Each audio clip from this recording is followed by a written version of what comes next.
Seeing that it's 6:30 and we have a quorum, I'd like to go ahead and call this meeting of the regular session of the Bloomington Common Council on April 16th, 2025 to order. Will the clerk please call the roll? Councilmember Flaherty. Here. Ruff. Here. Rallo. Here. Piedmont Smith. Here. Strasburg. Here. Here. Did I not say that very well? No. I'm here. I'm present. Daley. Here. Zulik. Here. Rosenbarger. Here. Asari. Here. Thank you. Couple of things to announce before the agenda summation. The first thing is I've got some reports that Zoom is having some issues today.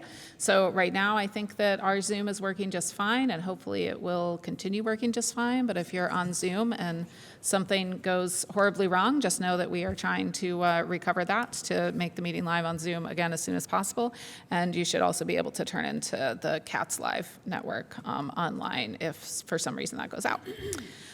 Secondly, I do like to start with some historical notes of interest, and the thing that I want to highlight tonight highlights a female first from right here in Bloomington, Monroe County. I went to the Historical Museum last week, and this was one of their displays about education. And Margaret McCalla, who was born in 1836 and educated locally, became a teacher and then became the first female superintendent of schools in Indiana, serving Bloomington schools from 1874 to 1889.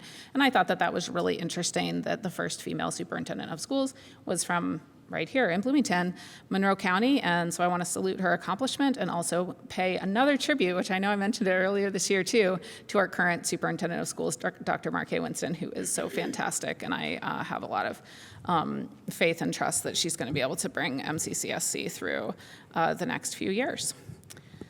So with that, we will move into the agenda summation. Tonight we have several minutes for approval. 5, including a note, and then in addition to that, there's a note from Clerk Bolden regarding changes to our minutes moving forward. We will have a period of reports, first from council members, then the mayor and city offices, where we will have reports from the Commission on the Status of Black Males and the Commission on the Status of Children and Youth. That will be followed by reports by council committees. I do not believe that we have any of those this evening. And then that will bring us to our first public comment period for this evening, where the public can comment on items not on the agenda. 20 minutes is set aside at a maximum for each part of that section. Following reports, we will have appointments to boards and commissions, and I do believe there are a couple this evening, maybe just one. We will have legislation for first readings, where we will be introduced to Ordinance 2025-16, talking about an alley vacation over in the Trades District, and then Ordinance 2025-17 to amend the ordinance from last year, 2024-19, that fixed the salaries of officers and employees of the police and fire departments for Bloomington. And last, on first readings, we have Ordinance 2025-18 to amend Ordinance 2024-20 that fixed the salaries for appointed officers, non-union, and AFSCME employees. After first readings, we'll move on to second readings and resolutions. We have 4 items up for discussion tonight. The first is Resolution 2025-07 to approve an interlocal cooperative agreement between the City of Bloomington and Bloomington Public Transportation Corporation. We'll have Resolution 2025-08 to approve recommendations for distribution of community development block grants for 2025. And then we will have Appropriation Ordinance 2025-04, which transfers general fund money. I'm not going to read the whole thing because we'll do that later. And then Appropriation Ordinance 2025-05, which also transfers some appropriations between funds. After our legislation, we'll have additional public comment, a maximum of 25 additional minutes for people to comment on items not on the agenda. We'll have some notes on council schedule, and then we will adjourn. So we will start with minutes. I move that the minute. Wait, I'm sorry. Before we move the minutes, I think that Clerk Bolden, do you want to discuss the memo at all or anything like that? No, not particularly, but I wanted to provide space if you have any questions about the new formats. Okay. So that's entirely up to you all if you want to take time or Okay. not. Let's do questions before we move for approval. So does anybody have any questions about Clerk Bolden's memo or the format of minutes moving forward? Great. All right, then let's do a motion. I move that the minutes from January 8th, 2025, January 15th, 2025, February 12th, 2025, April 3rd, 2025, and April 9th, 2025 be adopted. Be adopted as revised. Approved. Second. All right, we have a motion and a second to approve those sets of minutes. There were two of those sets were sent out with slight updates this afternoon. Does anybody have any questions about those minutes? All in favor of approval, please say aye. Aye. Any opposed? Thank you. Let's go into reports from council members. Let's go ahead and start on my right with Councilmember Flaherty. Councilmember Ruff.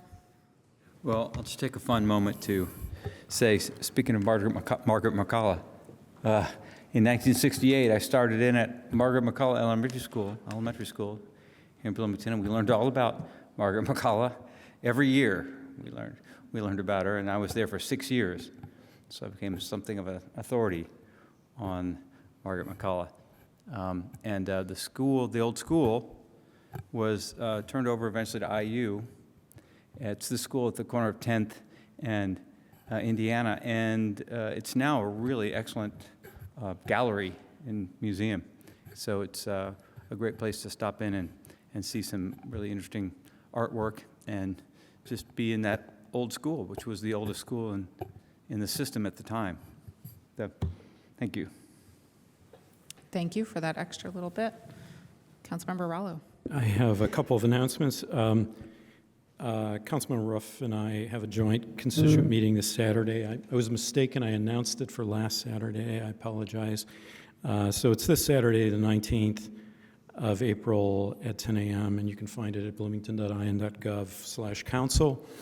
And since we're reminiscing about our elementary school years, Councilmember Ruff is considerably older than me, but I do remember the first Earth Day.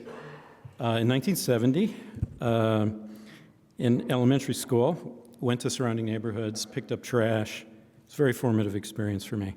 And Earth Day is April 22nd, but the celebration's going to be at Switchyard Park this Saturday from 2 to 4, I believe. 12 to 4, excuse me, 12 to 4.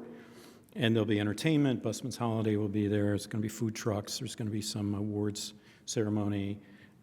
And so forth. But I wanted to just mention that, in the last 55 years, since the first Earth Day, the World Wildlife Fund, Living Planet Index, reported last year that we have suffered a 73% decline in wildlife populations worldwide. Steepest decline is in Latin America and Caribbean, but which is staggering 95% decline. But in North America, it's been about 40%. And the Cornell Ornithology Lab, concurrent to that report, it was a year before actually, noted that we've lost 40% of our bird populations. That's about 3 billion birds have vanished since I was young. So bad news there, but what can we do? And I think we can do a lot. We can do a lot individually, personally, about the biodiversity crisis. What's driving the decline in wildlife numbers and extinction crisis is a couple things. One is our food systems. Huge amounts of monoculture farms that rely on high inputs of herbicides and like glyphosate, and insecticides like neonicotinoid, which kill a huge swath of insects.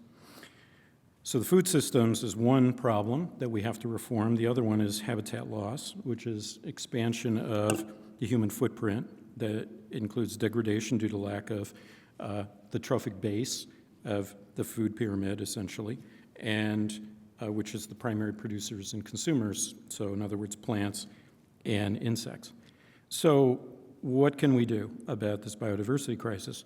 We can start eating organic food, which doesn't rely on pesticides or herbicides. And another is to increase biodiversity in your own backyard. So we can begin by planting native plants for seeds, fruits, nectar, pollen, and so forth that wildlife depend upon. And of equal or greater importance, we can focus on avoiding non-native plantings, especially non-native invasives. So those plants that essentially, once they're established, they propagate everywhere and fill the entire habitat. They spread it from your yard and the surrounding yards and into natural areas. So if, Lisa, could you just show a couple websites?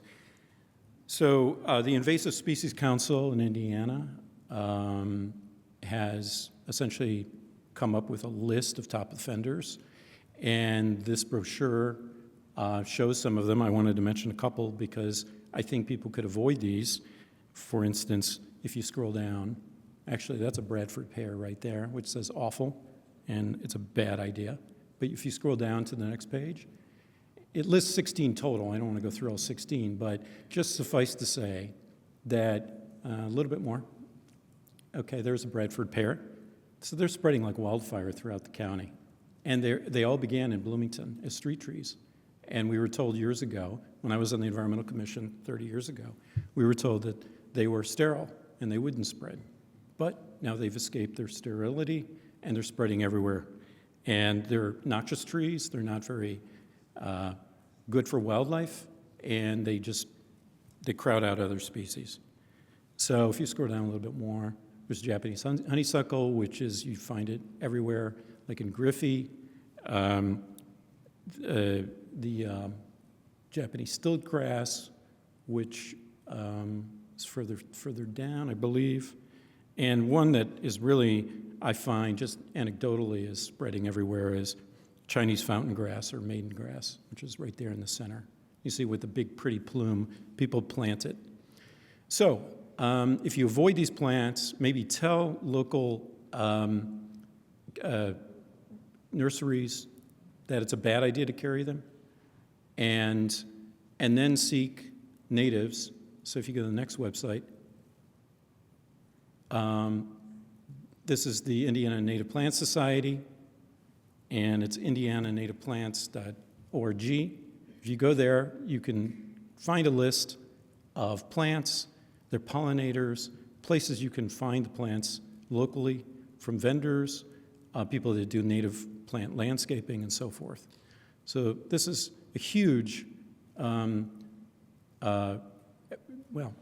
it's an opportunity that we have in our community to be conscious and conscientious and work together to increase biodiversity in our community. So that's my announcement. Thank you. Thank you. Councilmember Piedmont Smith. Yes, thank you. I wanted to highlight one esteemed organization that's fighting back against the Trump administration's agenda. The NAACP filed a lawsuit challenging the U.S. Department of Education's attempts to prohibit and chill lawful efforts to ensure that Black students are afforded equal educational opportunities. This lawsuit was filed yesterday along with the Legal Defense Fund. A little background, the Education Department issued what's called a Dear Colleague letter to school districts on February 14th, followed by an FAQ document on February 28th, and a certification requirement on April 3rd. And all of these included factual inaccuracies and misinterpretations of civil rights laws and threatened the termination of critical public education funding. The defendants named in the lawsuit are the U.S. Department of Education, the U.S. Secretary of Education, Linda McMahon, and Acting Assistant Secretary for Civil Rights, Craig Traynor. The lawsuit alleges that the Education Department's communications to recipients of federal funds present a legally flawed and unsupported interpretation of Title VI of the Civil Rights Act of 1964 and the Equal Protection Clause of the 14th Amendment to the U.S. Constitution. The lawsuit additionally alleges that the Education Department is intentionally discriminating against Black students through its efforts to defund federal grantees based on erroneous facts and interpretations of law. The Dear Colleague letter and related certification already have had a devastating consequences for educational communities across the nation. The plaintiffs are asking the federal district court to enjoin the Department of Education from moving forward with its enforcement actions. And Derek Johnson, President and CEO of the NAACP, has said, the Department of Education's recent Dear Colleague letter and other communications are not only deeply misleading, they are a gross distortion of reality that attempts to erase the lived experiences of millions of Black and brown children in this country. The Department of Education, tasked with the responsibility to protect the civil rights of all children, has instead claimed systemic racism doesn't exist, effectively sanctioning the very discrimination that our civil rights laws were designed to prevent. Meanwhile, children of color consistently attend segregated, chronically underfunded schools where they receive less educational opportunities and more discipline. Denying these truths doesn't make them disappear. It deepens the harm. We're asking the court to act swiftly to our request and will continue to advocate for students of color to be treated fairly and equitably. So I just wanted to highlight that, and the NAACP and the ACLU and many other entities are fighting back to try to uphold the values of diversity, equity, inclusion, and academic freedom and other values and rights that are being attacked by the federal administration. I also wanted to mention an event happening on Friday that WFIU is sponsoring a panel discussion entitled, "Are We in a Constitutional Crisis?" The answer is yes. A little foreshadowing there. Friday, April 18th, 11:30 a.m. at the Maurer School of Law, room 121 at IU Bloomington. So that should be a good discussion if anybody wants to attend. I would encourage you to do so. Thank you. Thank you. Down the other end, Councilmember Asari. No report, thank you. Thank you. Councilmember Rosenberger. One small thing, the Public Transportation Corporation Board of Directors has a seat that expires at the end of the summer, the end of July, so just wanted to give everyone a heads up. This is a really major board, and it's a big appointment, so everyone out there be thinking if you want to apply for that, and everyone up here be thinking of folks to apply. Thanks. Thank you. Councilmember Zulik. Yes, thank you. At the Capital Improvements Board meeting this morning, or at 3 p.m., not this morning, bonds for the convention center were sold today, and interest rates were actually lower than anticipated, coming in at just under 5%, and the closing officially on the bonds at the end of the month. And there's a range of the interest rates, but the highest was just a little under 5%. So really exciting stuff, and I look forward to continue learning about it and updating you all. Thanks. Thank you. Councilmember. Yes, thank you very much. So, seems like a lot of us are talking about putting out fires these days. Due to many of the actions and decisions at the federal and the state level, many of our local social service organizations are currently or very soon to be struggling to provide the services that at the level that our community has come to rely upon. And so I think now is the time when we as a community need to be more focused than ever on how we can support our most vulnerable neighbors. So with that in mind, I'm going to start using my council report period to highlight some local organizations who do excellent work that Hoosiers rely on so that we can all continue to support each other and hopefully alleviate some of the stress and effects that the loss of these federal grants and other federal and state actions will have on these providers and therefore our fellow Hoosiers. So a couple of weeks ago, All Options Pregnancy Resource Center announced that due to fiscal strains, they needed to rehome their Hoosier diaper program and period equity program. Fortunately, they were able to rehome it with Tandem, so those services will still be provided. But All Options Pregnancy Resource Center is struggling. Their last distribution day was March 26.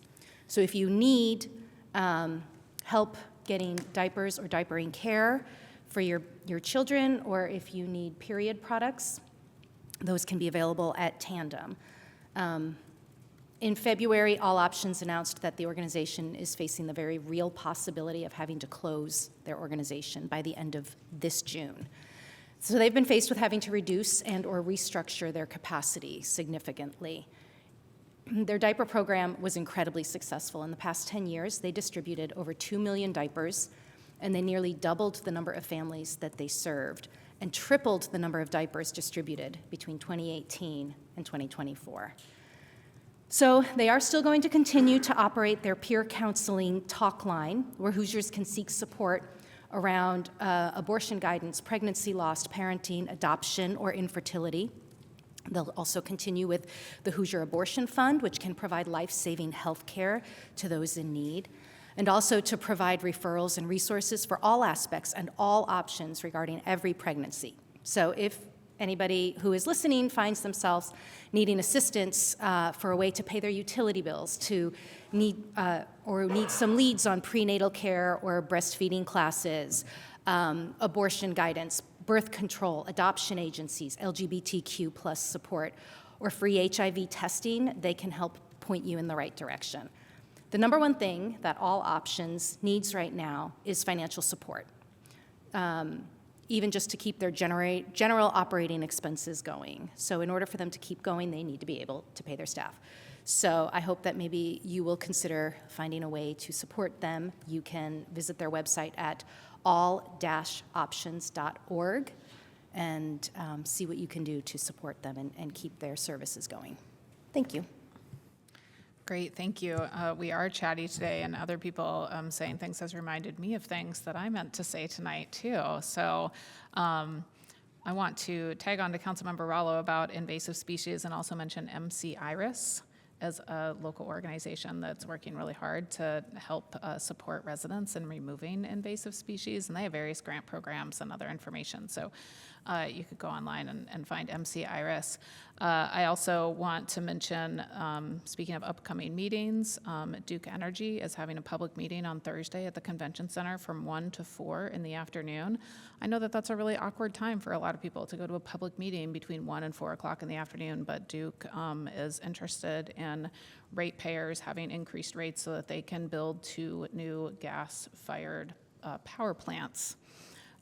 So that is something that affects all of us here in Bloomington because we have no choice but to have Duke Energy as our electric provider. So if you're able to potentially attend that meeting, that is the only public meeting I believe that they're having in this area about this issue. I also want to mention, I also have a constituent meeting this Saturday from 11 to 12 down the hall in McCloskey Room. So it's a great opportunity. I think you can hit the Rollo Ruff constituent meeting at 10 and come to mine at 11 and then go to the Earth Day celebrations. And that's quite a time, and stop in at the farmer's market too. And I want to mention for my council members, just an update on the MPO. Had an MPO meeting last week, and I've been enjoying being on that board and kind of trying to figure out what the MPO does. If you recall, earlier this year, I pointed out that the bylaws of the MPO actually say that the president of council is supposed to serve on the MPO. And as I've gotten to understand the role of that organization a little, I think that it would be really valuable to potentially change those bylaws. And so if anybody is interested in talking to me about that, I would really appreciate it. I think that it's valuable to have consistency on that body just because they manage a lot of money, but it's a lot of long-term projects. And council president usually switches every year. And you can send a proxy, but then you kind of have to like manage that every year. So, and my understanding was before this year, council had been treating it as other board and commission council assignments and just kind of voting and sending somebody. And I think that it would maybe be useful for the bylaws to actually say that that's what we should do So I'm open to having discussions about that with people. So that is my report. And I think that we just like filled an entire 20 minutes of reports. I'm not sure we've ever done that before. So moving on in reports to reports from the mayor and city offices. We should have the Commission on the Status of Black Males up first. Who do we have to present that? If you could introduce yourself and go ahead, thank you.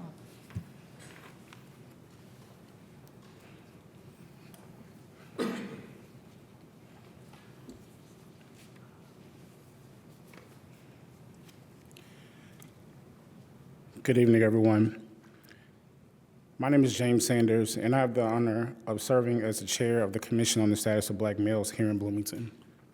Thank you for giving us the opportunity to present our 2024 annual report.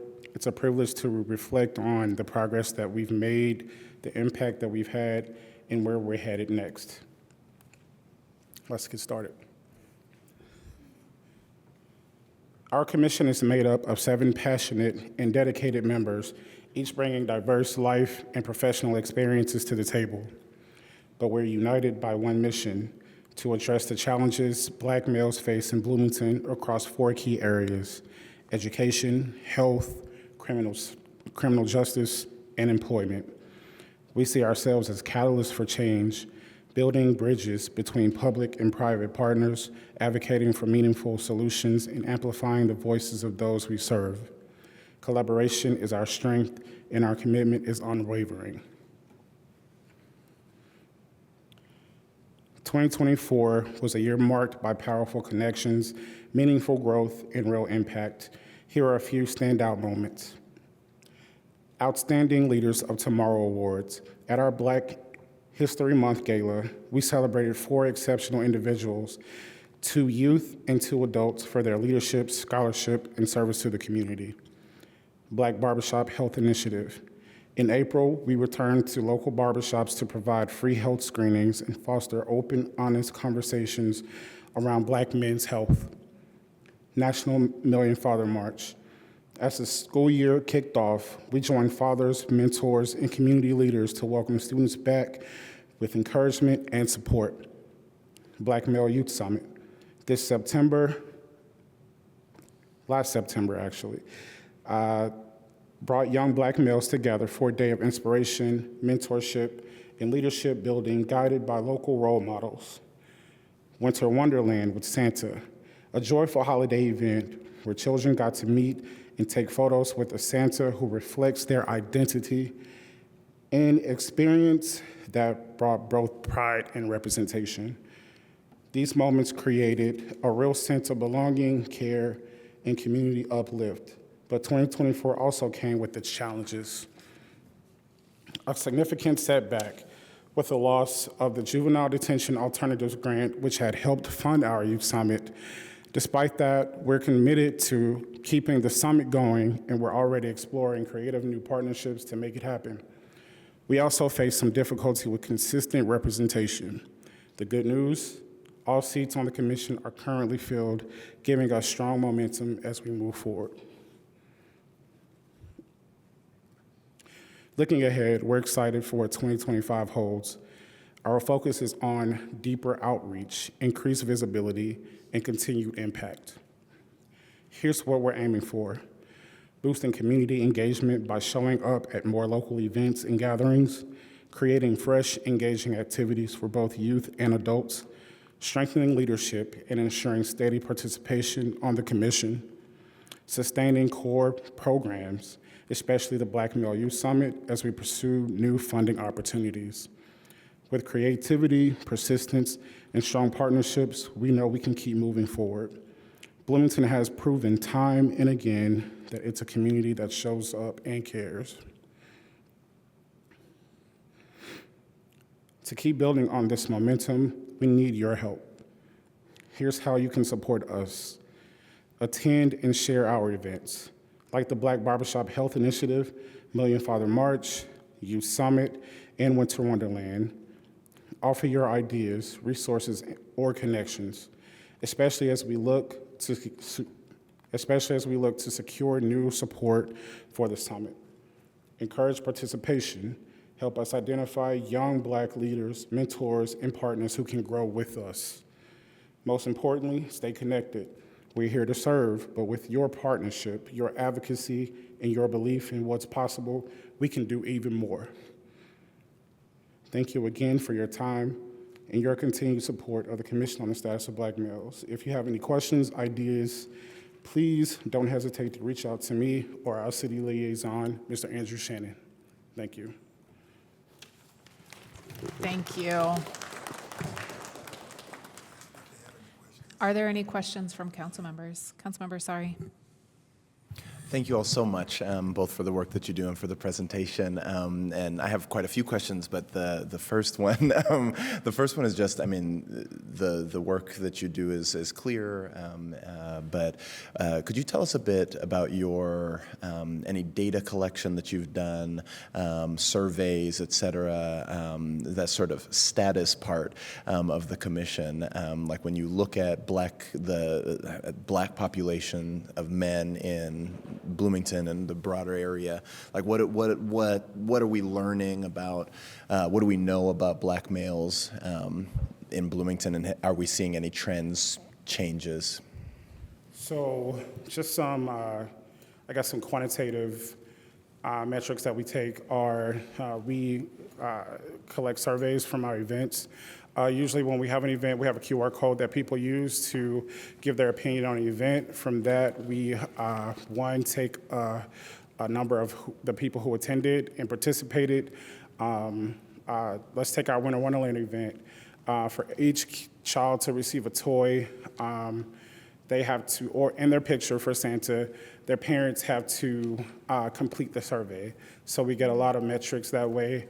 For our health initiative, which is one of our most important events, we take a tally of not only the men, because all of our programs are directed to the community as a whole. We take metrics that way. We listen to people and what they tell us.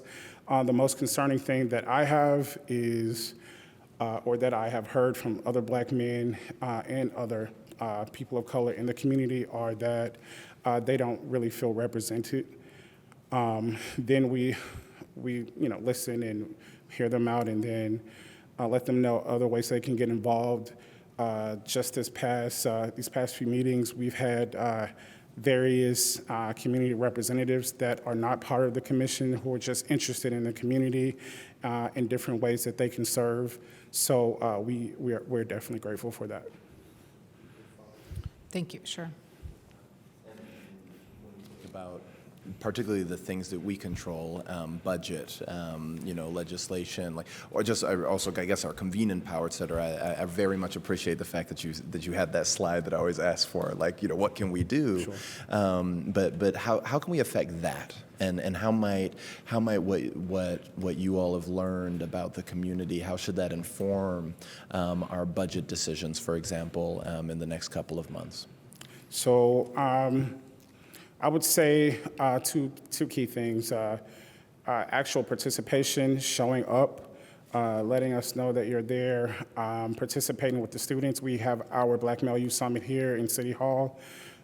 So coming down and participating with the students, especially as a Black man yourself, it's paramount that they see you and are able to interact with you and the other council members.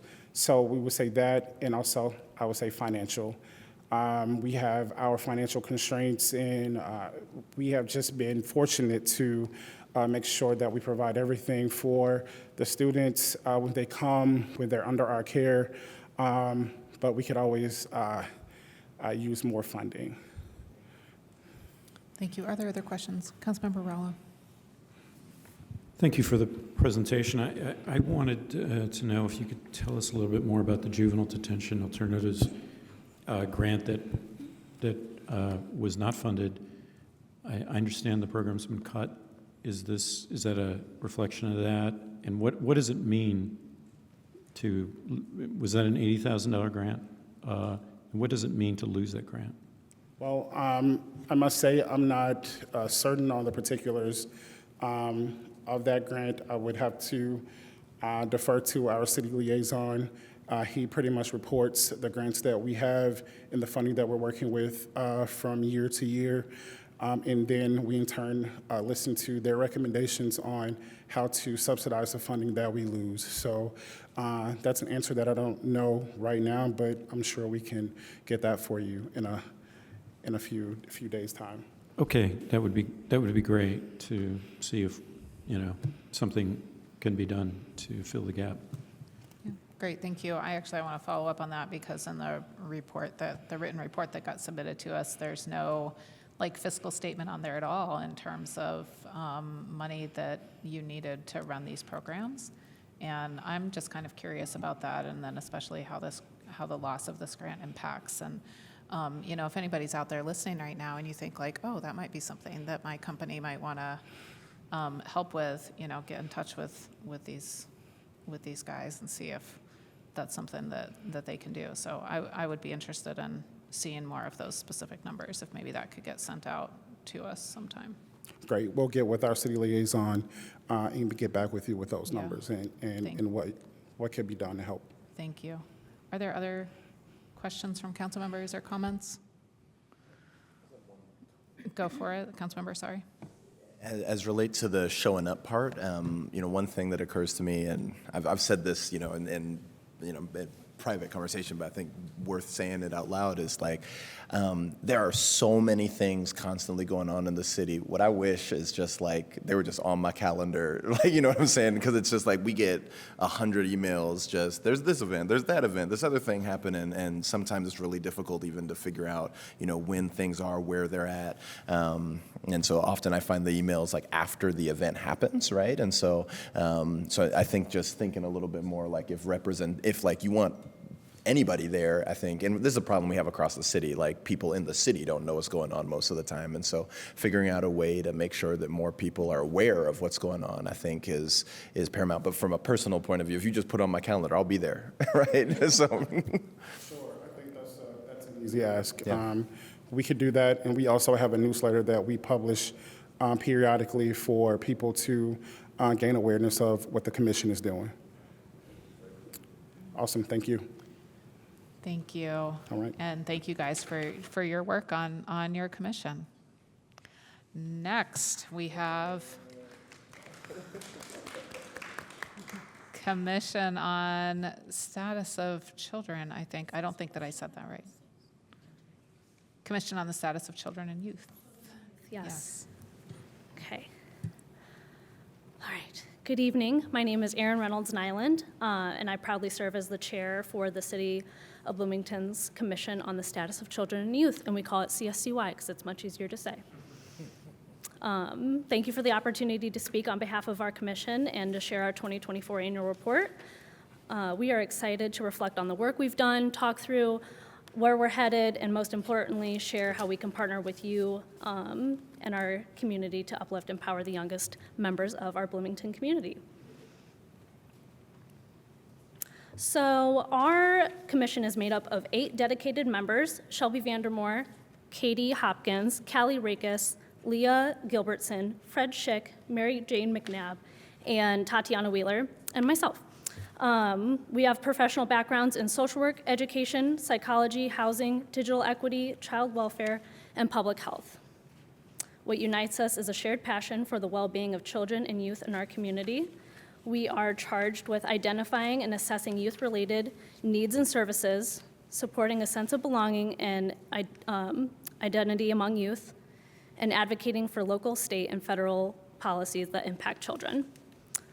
In 2024, we developed a strategic plan to better organize our work into 4 key areas. And we got these 4 key areas from the mission guiding language to connect, empower, enhance, and nurture. So through assessing our previous and current initiatives, we came up with 4 categories: communications, youth advocacy, community relations, and signature events. These categories, we call subcommittees now, will guide everything that we do to allow each commissioner to bring strengths to the table in a meaningful way. some of our biggest highlights include a potential partnership with Next Gen Advocacy and Hope Packs. So for Next Gen Advocacy, we connected with a student-led civic organization from Bloomington High School North. They reached out to us in hopes of sponsorship and then maybe us sponsoring a meeting area for them that would probably be in City Hall. So, and like just having connections to city officials and things like that. And we were really excited because we were hoping to finally solidify a teen liaison position on our chair, or on our board. And so what the idea was to have liaisons swap meetings. So we would attend their meetings as part chaperone, part connection to the city, and then somebody would, on their board, come and sit on our commission meetings, and it would be like a rotating teen liaison seat. But unfortunately, that did not come to fruition, but we learned a lot, and we're really excited to renew the efforts to acquire a new teen liaison. And then Hope Packs. I'm sure you guys love acronyms, but Hope Packs stand for Helping Overcome Painful Experiences. So we were allotted ARPA funding, and the specific ARPA funding was to be for child or mental health guides and violence prevention. So we launched a project to support children in crisis situations. This idea specifically came from a member on the commission who works for the Mobile Integrated Healthcare sect of the Bloomington Fire Department. And so these comfort kits are for first responders to hand out during traumatic events. We gathered some data, and we were able to find that specifically with Bloomington Police Department and the social worker there on third shift, they're meeting about 100 kids a month, which is kind of a lot on third shift. So that's kind of the direction we decided to take. The Hope Packs include small items like age-appropriate fidget toys, snacks, mental health resources, and we plan to distribute at least 200 kits by the end of the summer. We also face some challenges, mainly high commission turnover. We have 9 seats on our commission, and we saw 8 seats change, which is a lot, and it's hard to get a lot done when there's a lot of turnover. So this created gaps in planning and continuity, but from the challenges that came growth, we built a new onboarding process, so new commissioners feel better supported, and we are able to better align their passions with our subcommittees and things like that, and they kind of get a feel for what our initiatives are and things like that. So despite those hurdles, we stayed connected to the community, and we worked with over 15 local organizations just throughout the year, communicating, getting questions answered, and we were able to help reallocate some funds from our Pause Swagger Awards to support events like Juneteenth. So some of our goals for 2025, we're very excited with our new strategic plan and our events calendar. We are starting a new guest speaker series and listening sessions. So the guest speaker series are held quarterly. Each commissioner is tasked with finding a person in the community that represents a specific age group, because childhood is it's a big gap of time, right? 0 to 18. So what an 18-year-old needs is not what an infant needs. So you had mentioned Tandem. Tandem actually came and presented to us last night. Our minds were blown. We learned so much of what they're doing. They talked a lot about the diaper program. And so we're really, really jazzed about that. And then new listening sessions. So each season, I think we're doing summer, fall, and spring, gathering the community, going to them, whatever it will take to kind of hear what their stories are, what their needs are for that specific age group. So we're going to do 0 to 6, 12 to 18, and then I think an all ages listening session. Next, we are reimagining our Swagger Awards. So Swagger stands for Students Who Act, Generously Grow, and Earn Respect. We like to highlight kids who maybe fly under the radar, but are still doing a lot of really good work or making a difference within their little community of their family or making an impact with a teacher, things like that. So last year we were not able to hold Swagger Awards because of a lot of turnover and things like that, but this year they are being held on June 3rd at Switchyard Park. And we're building more of an equitable nomination form that will kind of catch those kids who maybe are not in honors classes but still are making a difference in their community through their character and things like that.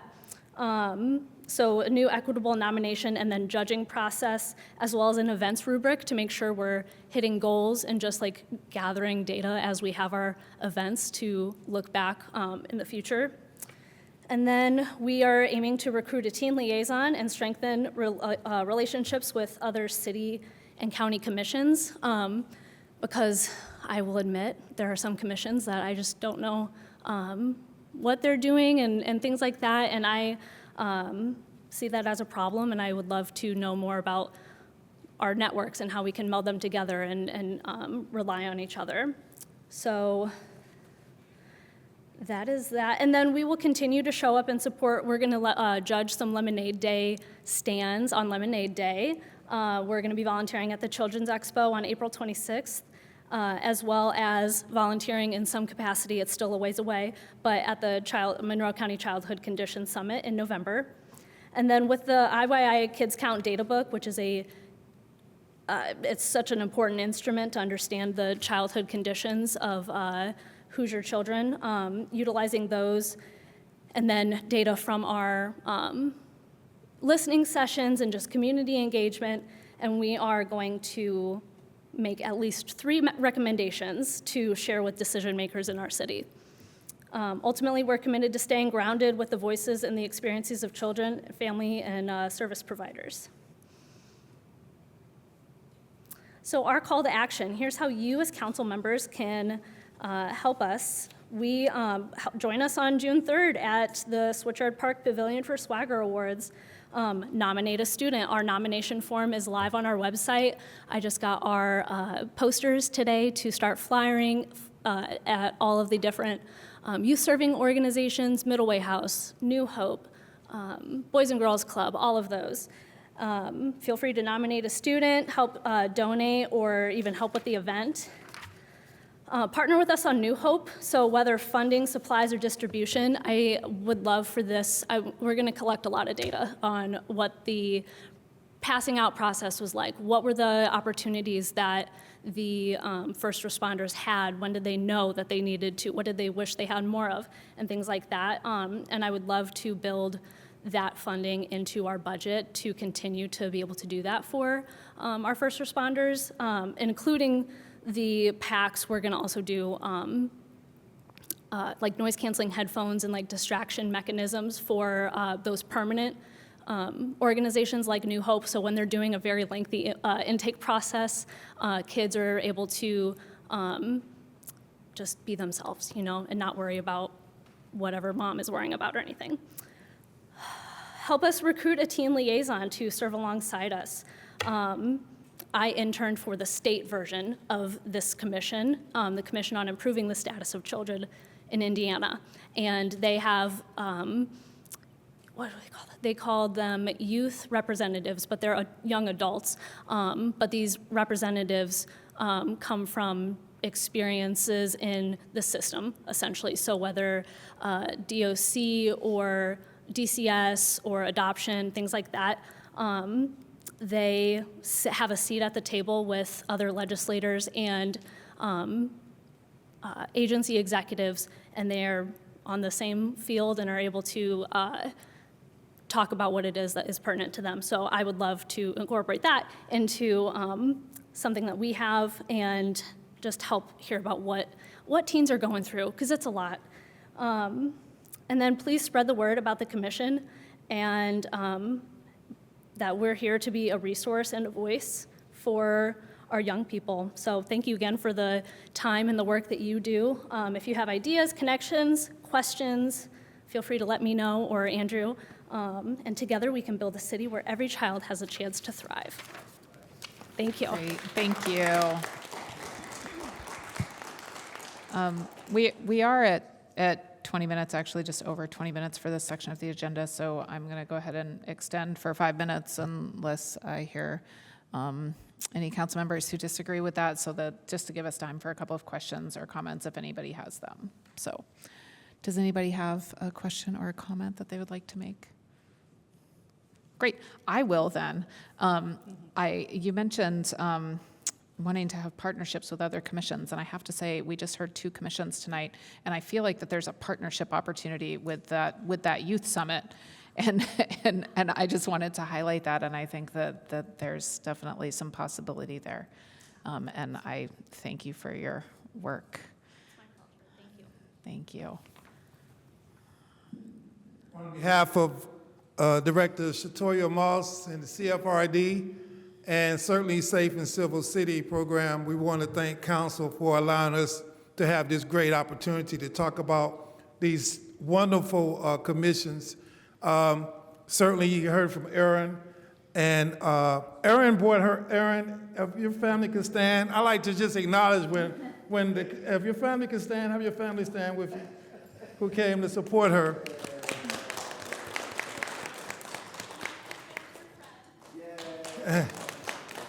And our chair, Mr. Sanders, you heard him, James Sanders, but I'm going to ask the rest of our Commission on the Status of Black Males to stand so that they can be acknowledged. Miss Diana Opata. We also have a Dr. Patrick Smith. He served as our secretary, and he's in academia at IU. He served as our secretary in 2024 for the Commission on the Status of Black Males. But coming in, fullback, starting quarterback, and our new secretary for the Commission on the Status of Black Males, we have Mr. Dakur Abdullah, and he's also in academics at IU. And we want to, time is very important. And all of these commissioners, they take time out of their schedule. They volunteer. And so that's priceless. And so we would be remiss if we did not acknowledge their presence. So I did want to take that opportunity to acknowledge them. And we are collaborating. We are bringing the commissions together. We are uniting. As Erin indicated earlier, the Commission on the Status of Youth and Children and Youth, they also supported Juneteenth. And please save the date. Juneteenth is Friday, June 13th this year at Switchyard. But they're partnering with the Commission on the Status of Black Males, and the Commission on the Status of Black Males, they're going to be corroborating with the Commission on the Status of Children and Youth. So that is very important for the greater good of our community. So thank you so much for your time, and thank you, and you have a great evening. If you have any questions, feel free to answer any questions if you have any. Thank you. Are there any questions for our Commissioner Daly? Just a comment that both organizations, you guys are busy. You're doing so much, and that is really fantastic and really amazing, and I can't wait to come to some of your events and support you guys. And just thank you very, very much for all the important work that you're all doing. Thank you so much. And I did want to say, we do have it is good to have that youthful energy.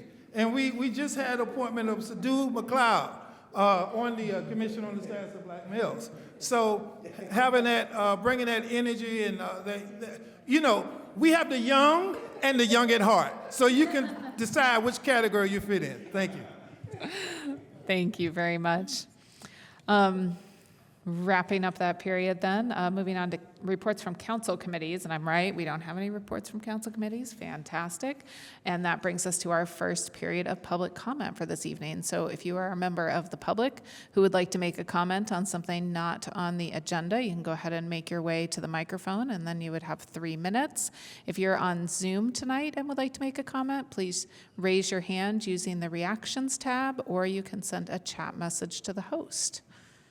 I'm not seeing anybody in chambers move toward the podium. Is there anybody online who is expressing interest? No hands are raised. I'm going to give it just another, Yeah, I see some pretend diving for the podium out there. That doesn't count. Still no hands on Zoom. Okay, wonderful. There will be another period of public comment at the end in case anybody decides that they want to comment then. Moving on to appointments to boards and commissions. On behalf of Interview Committee Team C, I would like to move that for the Commission on the Status of Children and Youth, we reappoint Tatiana Peters to seat C4. All right, there's been a motion and a second to reappoint Tatiana Peters. Does anybody have any questions about that? Comments? Great. All of those in favor, please say aye. Aye. Opposed? Wonderful. Thank you. Thank you so much to Tatiana for continuing to serve on the status of children and youth. Next, we have legislation for first readings. Councilmember Daly.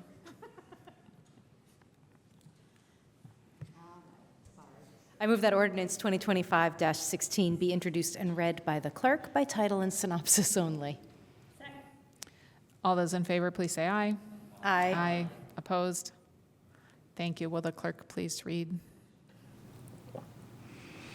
Ordinance 2025-16 to vacate public parcel regarding a 20-foot wide alley segment located in the southern half of the alley between West 10th Street and West Maker Way. The mill petitioner, City of Bloomington Redevelopment Commission owner. The synopsis is as follows. The petitioner, the mill, and the owner, City of Bloomington Redevelopment Commission, request vacation of an alley right-of-way that is used as part of a parking lot north of the Trades District parking garage to facilitate the development of the Trades District. The alley is oriented north-south and is roughly the southern half of the alley between 10th Street and Maker Way. Great, thank you. I move that ordinance 2025-17 be introduced and read by the clerk by title and synopsis only. Second.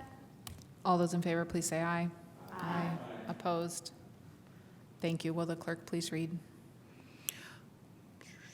Ordinance 2025-17, an ordinance to amend Ordinance 2024-19 that fixed the salaries of officers and employees of the police and fire departments for the City of Bloomington, Monroe County, Indiana for the year 2025. The synopsis is as follows.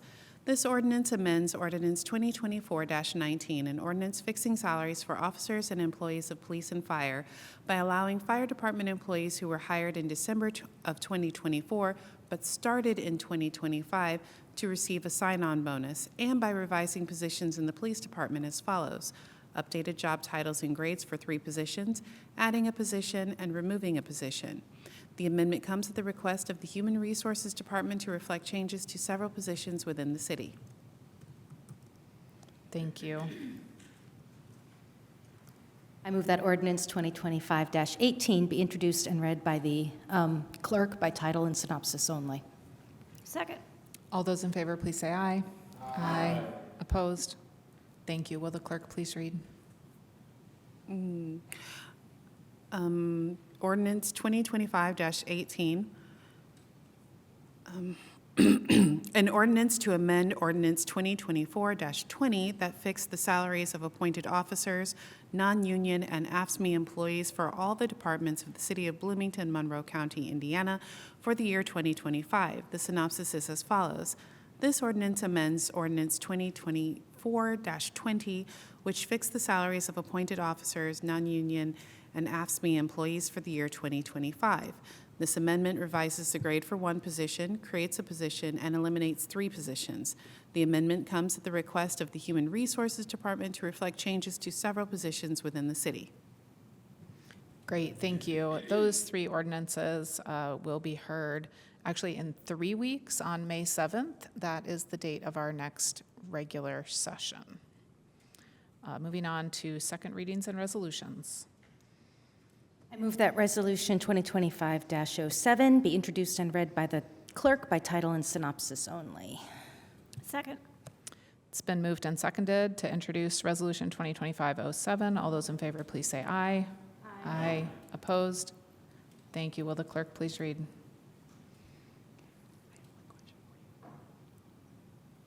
I tried to whisper it, and I'm not entirely sure. I do have a question for you related to the ordinance 2025-16, if the May 7th meeting would also serve as the public hearing for that legislation. Yes, Okay. thank you. Yes. And so resolution 2025-07? Yes, please. To approve an interlocal cooperation agreement between the City of Bloomington, Indiana, and the Bloomington Public Transportation Corporation. The synopsis is as follows. This resolution approves of an interlocal cooperation agreement between the City of Bloomington, Indiana, and the Bloomington Public Transportation Corporation. 507 be adopted. Great, thank you. Who do we have here tonight to present Resolution 2025-07? You want to introduce yourself and tell us all about it? Good evening, council members. My name is Taylor Brown. I'm with the City Legal Department. I know you thought you were rid of me, but Margie made the mistake of hiring me again, so you have to deal with me once more. The interlocal agreement is the same standard agreement that's been approved for the last few years, with one major exception being there is now an auto renewal clause, so that way it's not April once again and we're trying to catch up and things. Business of the city gets, well, busy, and hopefully that will just help smooth the way for these fairly standard agreements, but I'm happy to answer any questions you might have. Great, thank you. Are there any councilmember questions? Councilmember Zulik. Thank you. So while there is historical precedent for the council approving this, in recent years this has been a mayoral approval. So I guess I'm just wondering what the change is. Right, so there were a couple of, it was me and a new attorney, Dana Kerr, that was hired on in the legal department as well. We were looking through state code. We saw that council needs to approve all interlocal agreements according to state code. I can't speak for previous administrations, but we looked at the code. We took it to Corporation Council. Corporation Council said if it's in the state code, then let's do it that way. And so that's what we did. Thank you. Are there other questions? Okay, I have one as well before we go to round two. It says on, I'm trying to find it, that the fee for the ITS services will increase by 3% each year of renewal for this agreement, and then it's an auto renewal. Yes. So I guess I'm just wondering, like, how that, but if it auto renews, then council won't have to agree to this again. Is that right?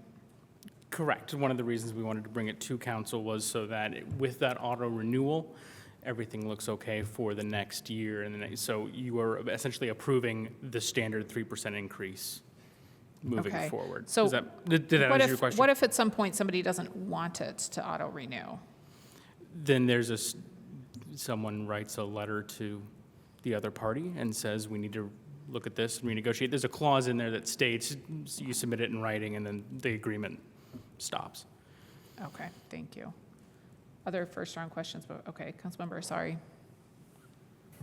Thank you very much. I think in Section 5, it allows for the city to unilaterally not provide services in the case that, or something like that, in the case that it interferes with core city functions. Mm-hmm. Has that ever happened?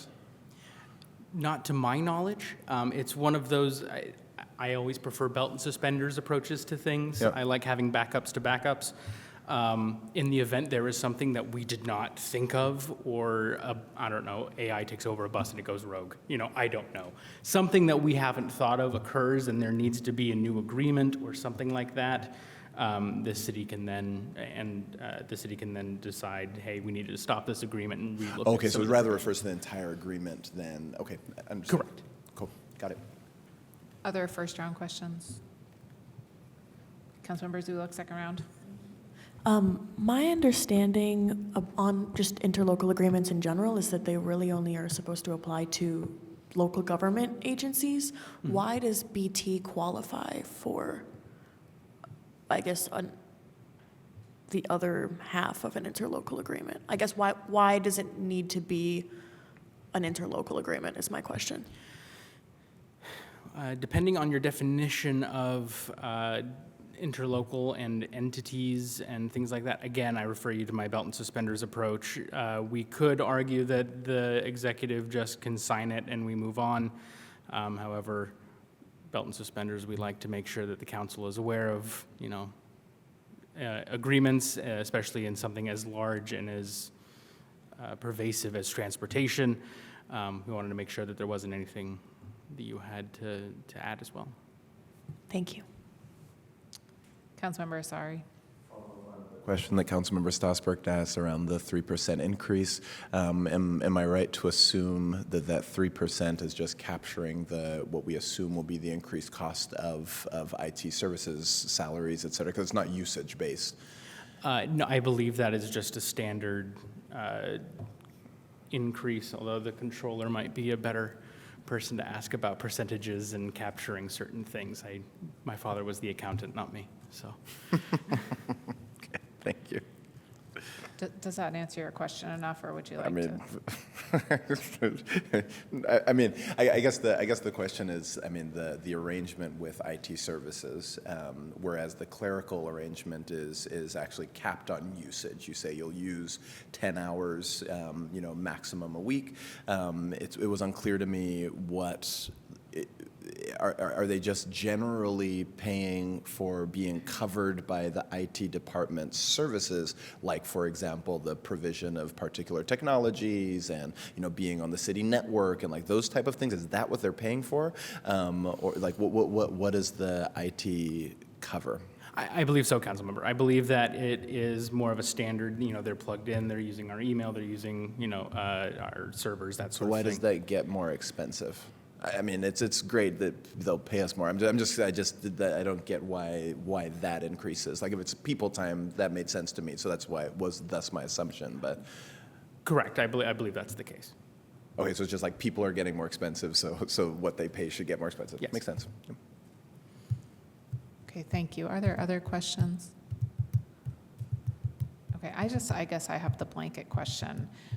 I'm assuming that there aren't any concerns from the administration or legal department or Bloomington Transit about this, but I also don't see a Bloomington Transit person in the room right now. So is there a reason why there's not a BT representative here? You would have to direct that question to the Public Transit Corporation Council President.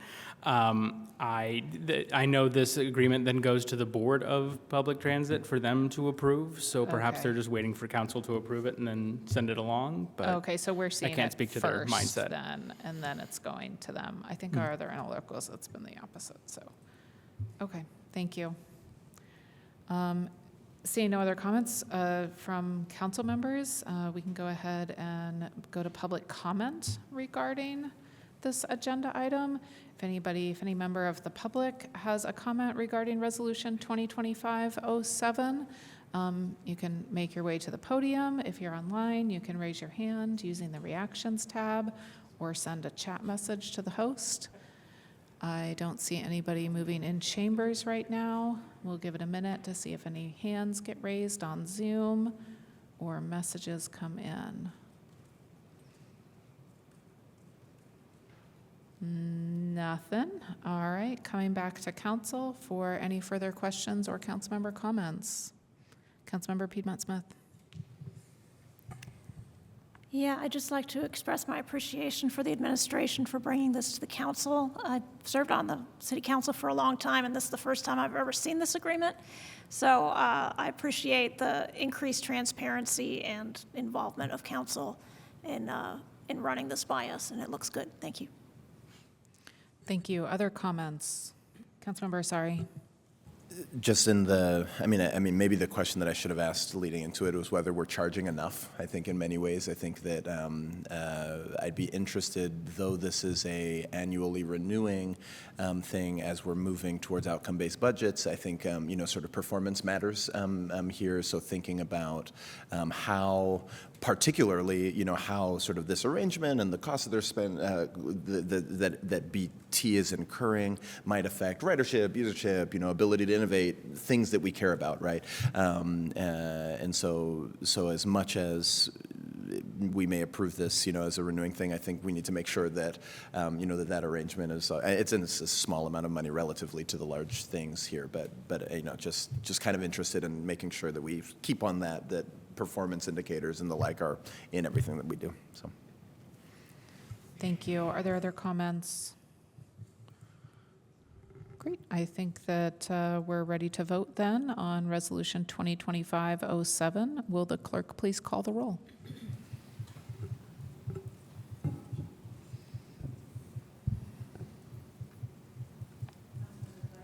Let's try that again. Councilmember Flaherty? Yes. Ruff? Yes. Rallo? Yes. Piedmont Smith? Yes. Strasburg? Yes. Daley? Yes. Zulik? Yes. Rosenbarger? Yes. Asari? Yes. Thank you. Thank you. That passes with a vote of 9-0. Moving on. I move that Resolution 2025-08 be introduced and read by the clerk by title and synopsis only. Second. It's been moved and seconded to read Resolution 2025-08. All those in favor, please say aye. Aye. Opposed? Thank you. Will the clerk please read?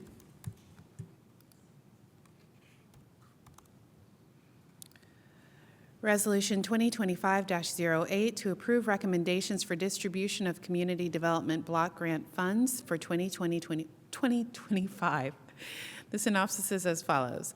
The City of Bloomington is eligible for a community development block grant from the United States Department of Housing and Urban Development, estimated to be $795,743. This resolution outlines program recommendations from the Citizens Advisory Committee and the Redevelopment Commission. Pursuant to federal regulations, CDBG allocations are made across the following general program areas: social services programs, physical improvements, and administrative services. Thank you.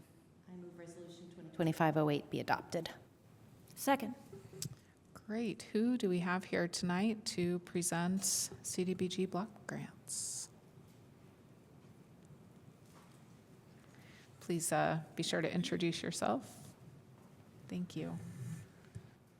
Hi, I'm Matt Swinney. I'm with Housing and Neighborhood Development. We'll give it a second for our slides to come up.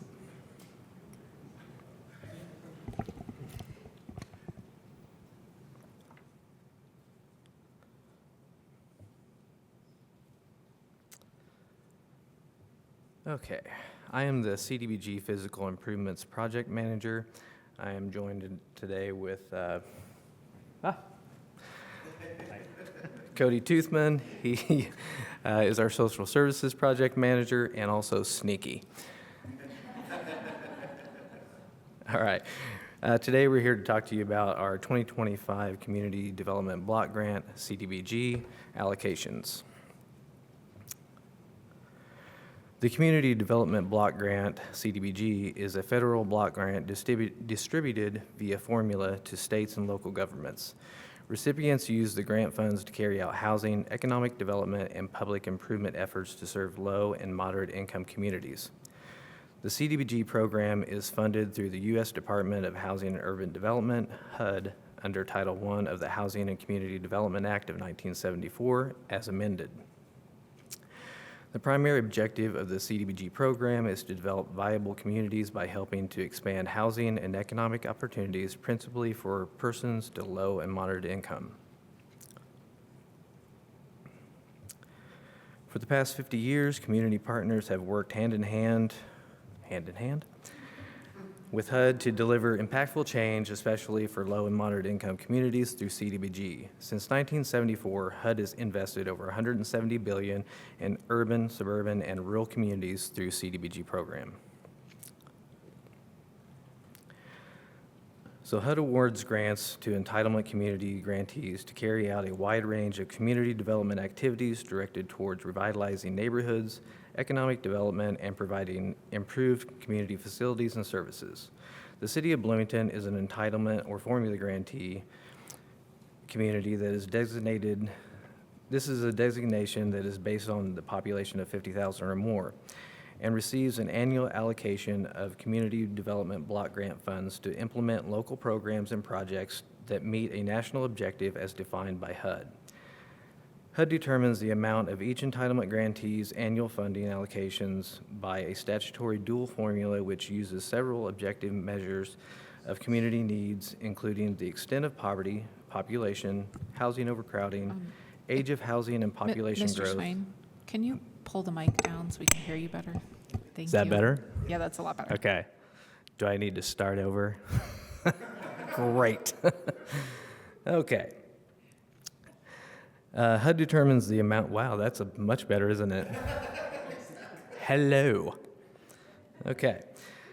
HUD determines the amount of each entitlement grantee's annual funding allocation by a statutory dual formula which uses several objective measures of community needs, including the extent of poverty, population, housing overcrowding, age of housing, and population growth lag in relation to other metropolitan areas. There are other factors that contribute to determining the allocation amount as well, like the increase or decrease in the number of PJs participating jurisdictions or entitlement communities, and past performance of the allocation recipients. In order to receive funding, activities must meet a two-pronged test. 1, eligibility under federal regulation, and 2, the ability to meet a national objective. All objectives must meet one of the following, all activities must meet one of the following national objectives for the program. Benefit to low or moderate income persons, prevent or eliminate slums or blight, and urgent need, which fulfill community development needs that have a particular urgency based upon existing conditions that pose a serious or immediate threat to health or welfare of the community.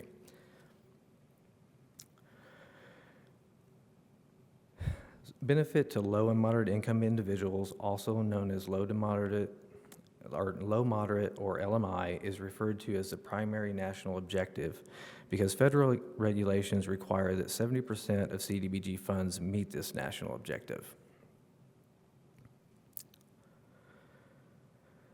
Statutory regulation require allocations to be divided into 3 categories: 20% for administration of the grant, 15% for social services, and 65% for physical improvements. In order to achieve the national objectives, the city allocates CDBG funds on an application basis each year. Subrecipients can apply for either physical improvements, which could include acquisition, construction, or rehabilitation, or public service funding, which could be programming to benefit low LMI persons such as childcare, youth service, and food assistance. As you likely know, the HUD program year does not follow the calendar year. In fact, we are in the middle of our 2024 program year right now. Applications are released every fall and are available on the city website via a platform called Neighborly. Applicants start with initial information so that we can get basic information on the intended project. We use this to determine if the project will meet HUD requirements for being a valid CDBG project and to see if the applicant needs direction. Every year, we conduct a mandatory training session to make sure everyone is up to date on any changes that HUD may have made, also to answer any questions that the applicants may have. The CAC, or Citizens Advisory Committee, meets to get organized every year for the funding round. Then completed applications are typically due at the end of October. After the due date, applications are reviewed by the CAC. We have a public hearing where all applicants give a presentation on the project and answer any questions that the committee or the public might have. After that, the CAC gets time to put together scores for social services and preliminary allocations for physical improvements. Then an allocation meeting is held by each CAC to finalize the allocations. The final CAC allocations then go to RDC for approval, then on to be reviewed by the administration, and finally here to the City Council.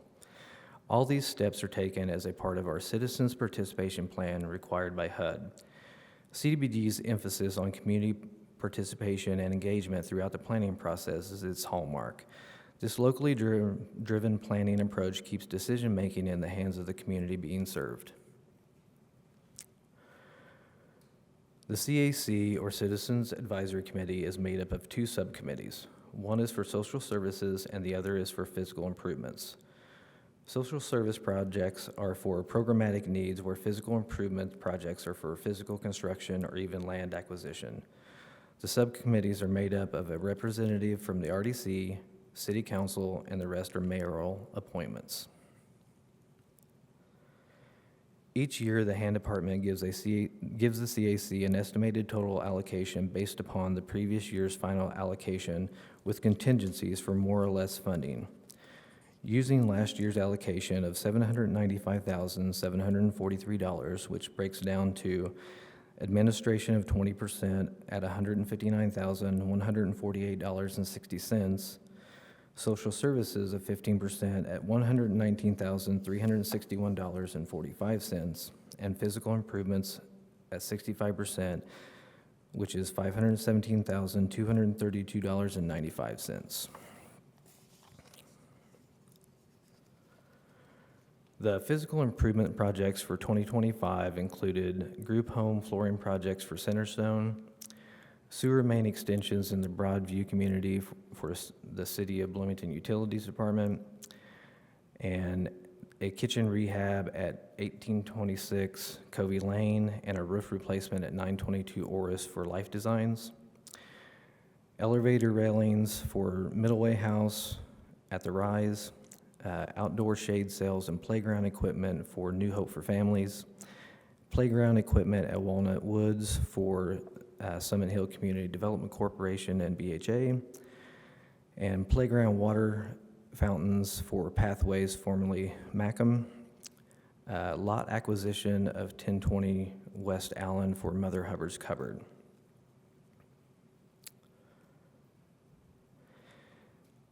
So the contingency language.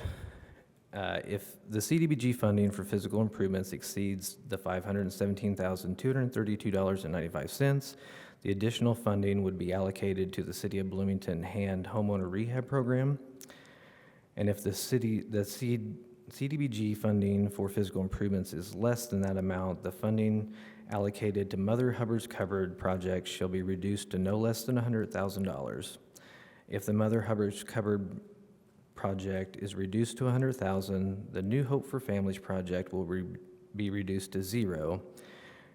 If reducing the New Hope for Families project to $0 yields funds that are less than $30,000, the remaining funds should be allocated to Mother Hubbard's Cupboard.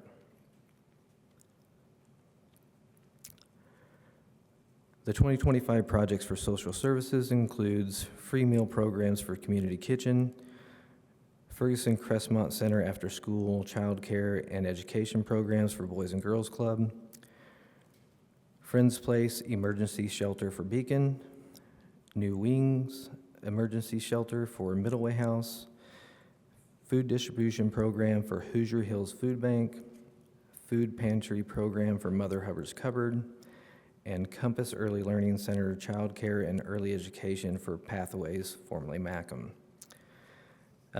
One thing to point out for both of these physical improvements and social services, the request for funding is 2 to 3 times what our allocation is, and it's a very tough job for the committees every year to come up with these allocations. We appreciate their hard work.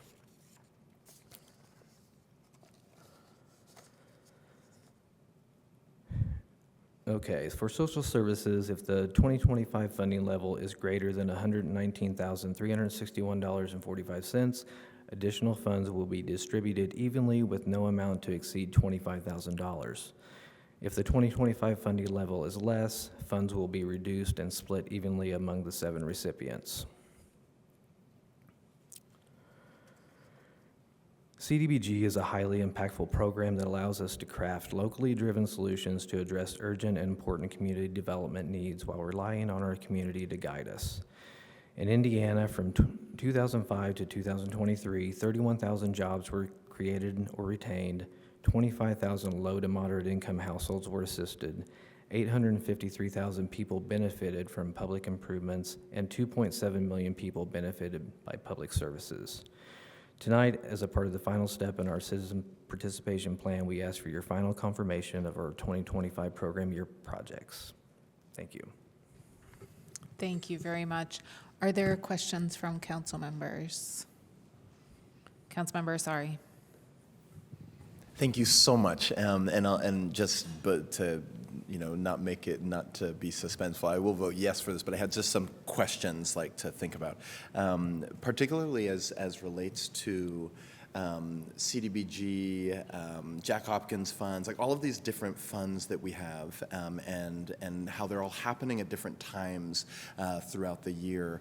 Do you have any ideas of how we can better share information sort of through all of these different funds that the city does to many of the same organizations, to maybe better leverage resources, be more strategic with the way that we're investing, and on the other side, not overly tax these organizations that are applying through multiple processes? Yeah, I mean, trying to get more collaboration between different funds is always a good thing. You have to be careful with the federal requirements for specifically CDBG and another one that we administer home. But, outreach into the community and getting these different programs out there so people know that they exist and what they're about is always a huge thing for creating, interest in them and letting other parts of the city know that what we're doing might impact and help them as well. So communication is always the key, I think. Sort of with that in mind, I think for me it's and I guess I actually learned this from the world's best controller. The idea always is to use funds that we can only use for one purpose with the restricted funds to use those on restricted purposes, right? But there's some things within this, land acquisition as an example, that probably falls under both the ability of lots of funds, but also maybe the interest of lots of funds. And so I guess that's part of the question here. Are we using the tool to the maximum ROI, to fund things that we think we would not be able to fund if not for the CDBG grant? I guess is sort of what I'm trying to tease out. Yeah, I mean, most of the projects definitely could use other funding, but we always have to look at the projects through the lens of the federal requirements for CDBG. So we definitely use these funds for the projects that the funds restrict us to use them for. I think I'm coming at it from a different direction than you're asking, but yeah, you can ask something else to get more clarification, I guess. Thank you. Are there other questions? Councilmember Ruff. I have a follow-up on Councilmember Asari's question. So is the 15-65 split? I mean, it could go more than 65 on physical improvements, but it can't go more than 15 for social services. Is that, and I notice it's exactly spent that way. The recommendation is 1565 exactly. Is that going in, is that just sort of an assumption that the demand is such that we're always going to max out the social services rather than the physical? So the percentages that we go by there are statutory. We can't change those. So you can't go, in other words, you have to do 65. You couldn't take the social services funding and go 85 for physical improvements and the rest for administrative. You actually can do more for physical improvements. 15% is the maximum that you can do for social services. We always do the maximum because we feel like it's such a smaller amount and there's always such a big ask that we need to maximize those dollars for the organizations. And there's always an opportunity if we should end up with previous year funding due to something coming in under budget or being canceled. Those funds can always go to supplement more physical improvement projects. Ah, okay, thank you. Are there other questions? Okay, I have one for first round then. I'm wondering, I mean, one of the physical improvement grants is going to the City of Bloomington Utilities for sewer main extensions into the Broadview neighborhood. And I kind of saw that and I was kind of like, why is that? I guess, why does CDBG apply to that in this situation as opposed to CBU just needing to spend that money in terms of, I mean, I'm assuming that that's like maintenance or like improvement, that it's just one of those things that has to be done. So I was kind of wondering why that got I awarded. believe that this is all new connections, and I believe that some of the funding is going to help with the part that the homeowners would also be responsible for. So CBU is definitely doing a large portion with providing all the work and materials and things. So they're doing a lot of in-kind with the grant ask. Okay, so most of that grant then is not really going It's not to just to do the whole CBU as much project. as it's paying portions that homeowners would otherwise have to pay in that neighborhood. Yeah, it's a bit of both, but it's not just a grant paying for a CBU water line. Okay. Thank you for that clarification. That's very Yeah. important. Other first round questions before we go to second round? Second round then, Councilmember, sorry. The federal sort of funding, I don't know, landscape. Do you have any thoughts on sort of where HUD might be going with CDBG funding? Have you heard anything about where this might happen? Like, what might we expect in years ahead? That is a big question that gets asked a lot right now. And the short answer is we don't have an answer. We have been given literally zero direction from our HUD field office rep, who we meet with very regularly. We have a very good rapport with her, and she has not given us anything that is direct knowledge from HUD on what they project to happen. We have received a continuing resolution for the next round, so supposedly everything's supposed to be fine moving forward, at least for another year. But obviously, we've heard lots of things that after that, we could be in trouble as far as these funds moving forward. So my very small follow-up is, do you have it would be maybe a request, I don't know, the projects that weren't funded, do you keep that somewhere, projects, organizations, et cetera, that weren't funded? We always keep track of all Great. applications. It would be so- wonderful if we could have that for the Jack Hopkins, for example. That would be really, particularly the social services ones, would be really, really helpful to also inform that process. Yeah, Thank you. absolutely. Great, thank you. Let's go ahead and move on to public comment right now for Resolution 2025-08. If there's any members of the public who would like to comment on this resolution, please make your way to the podium. If you're online, please use the reactions tab to raise your hand, or you can send a chat message to the host. I don't see anybody moving very fast in chambers right now, but we'll give it a minute to see if anybody raises their hand online.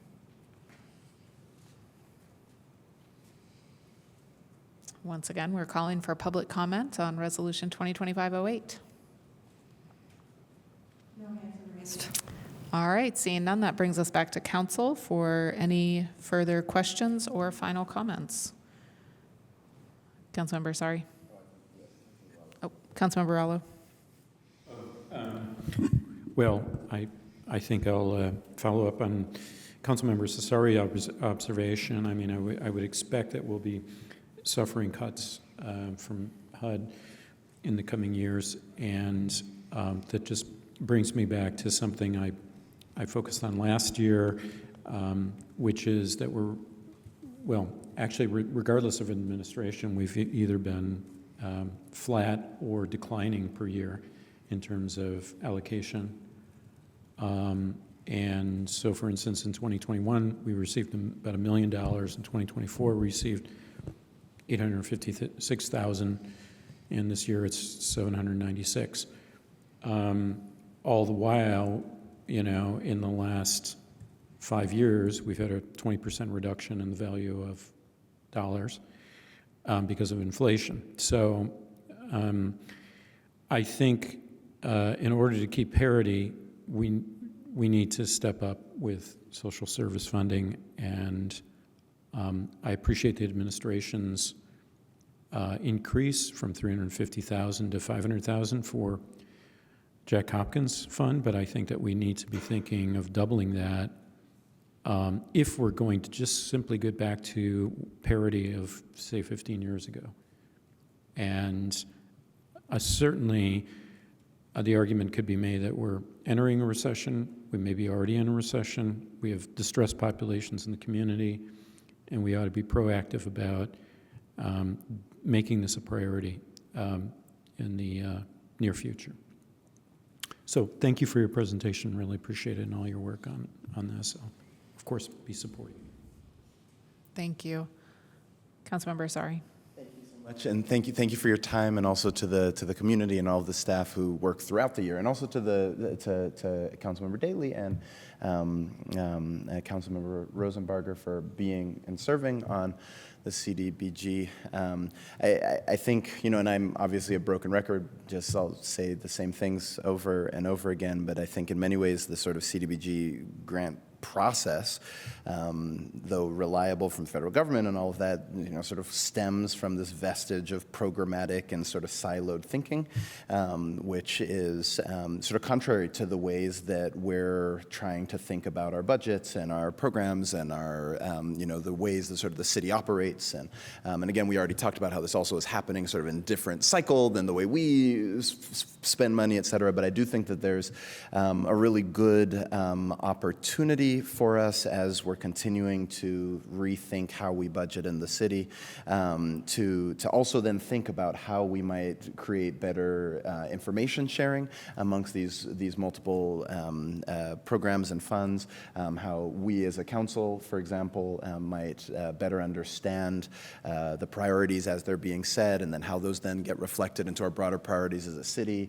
that as council members who are appointed to it, we're sharing information with the others who are on Jack Hopkins and other things like that, just so that all of this is happening sort of together, rather than, this sort of like, oh yeah, we have this little thing, we're doing something over here, and we're doing something over, I think it makes us less than the sum of our parts sometimes, and I think that our goal always with all of the money that we spend should always be on becoming better than the sum of our parts, and so I think this is a good illustration of how a lot of that development that we're trying to do, here's one program that is doing amazing work in the community, and I think that if we continue to work together on this and get our heads together, I think we could even elevate that even more. So just looking forward to figuring out ways and working with you to what that might look like for years ahead, assuming that there are years ahead.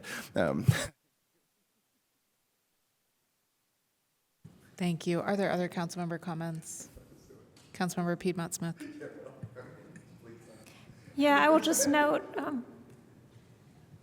I did notice the Broadview sewer connections, and I appreciate that very much. Those are in District 1, and Broadview has a lot of homes that are on septic since they were annexed by the city, almost 20 years ago.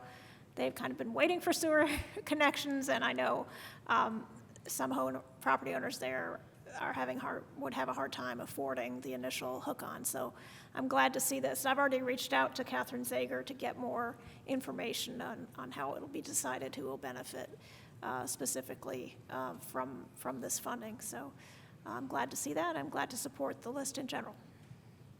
Thank you. Other comments? All right, seeing none, I think that if the clerk could please call the roll on Resolution 2025-08. Councilmember Ruff, Yes. Rallo, Yes. Piedmont Smith, Yes. Strasburg, Yes. Daley, Yes. Zulik, Yes. Rosenbarger, Yes. Asari, Yes. and Flaherty. Yes. Thank you. That passes 9-0. On to the next.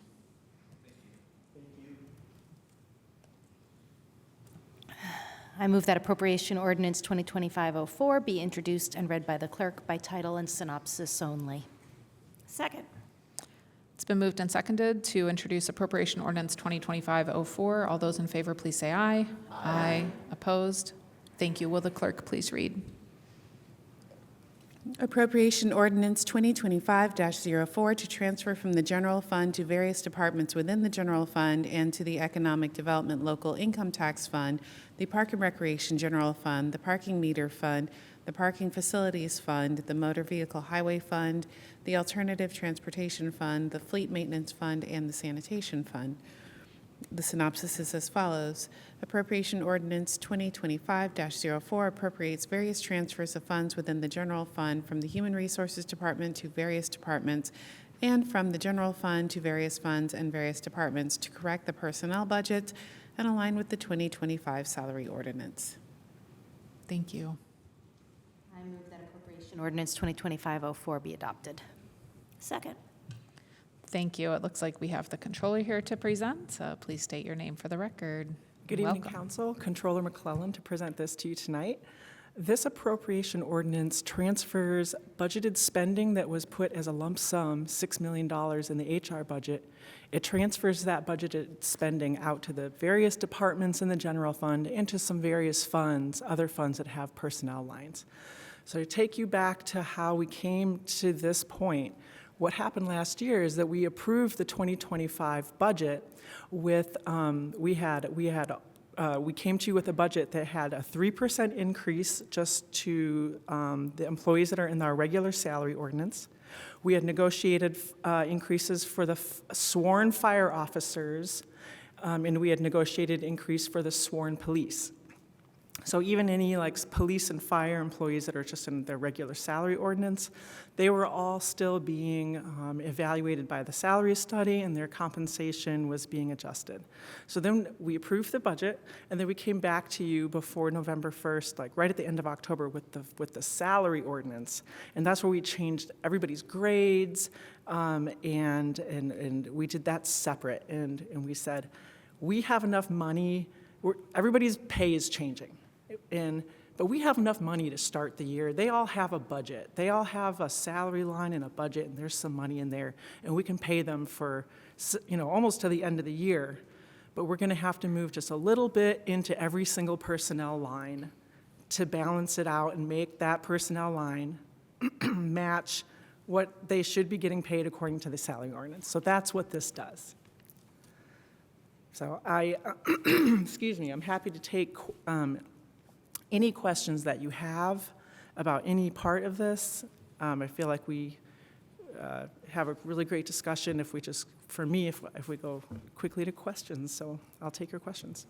Great, thank you. Do council members have questions for the controller? Councilmember Asari. Simple question. What happens if we do not pass this? Yeah, if we do not pass this, we will run out of, this isn't like we're going to run out of cash. Like, we have the cash. This isn't about the cash. The authority to spend, the authority to pay those employees, like one employee, we have the authority to spend them, for example, $60,000. But the salary ordinance says now we're going to pay them $65,000. So our spending authority runs out at $60,000, and we really can't pay them more than our spending authority. Yep. Makes total sense. And my very brief follow-up, the one account, and I'm forgetting off the top of my head that you said you wanted to monitor, the transfer, you didn't. I'm sorry, I should be more specific. It was still going to be in the red after the sanitation. Yeah, that's right. Well, why will you have to come back to us to transfer more? Like, why not just put a little bit extra there and then later transfer that back to the general fund? Like, why underfund that knowingly? I think that because we weren't,